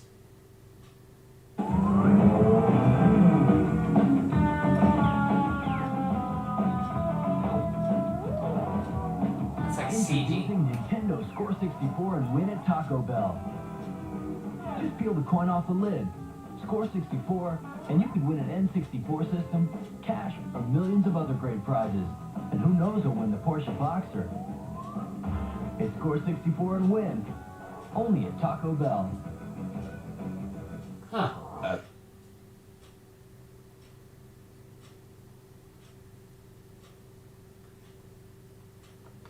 don't think I remember that one.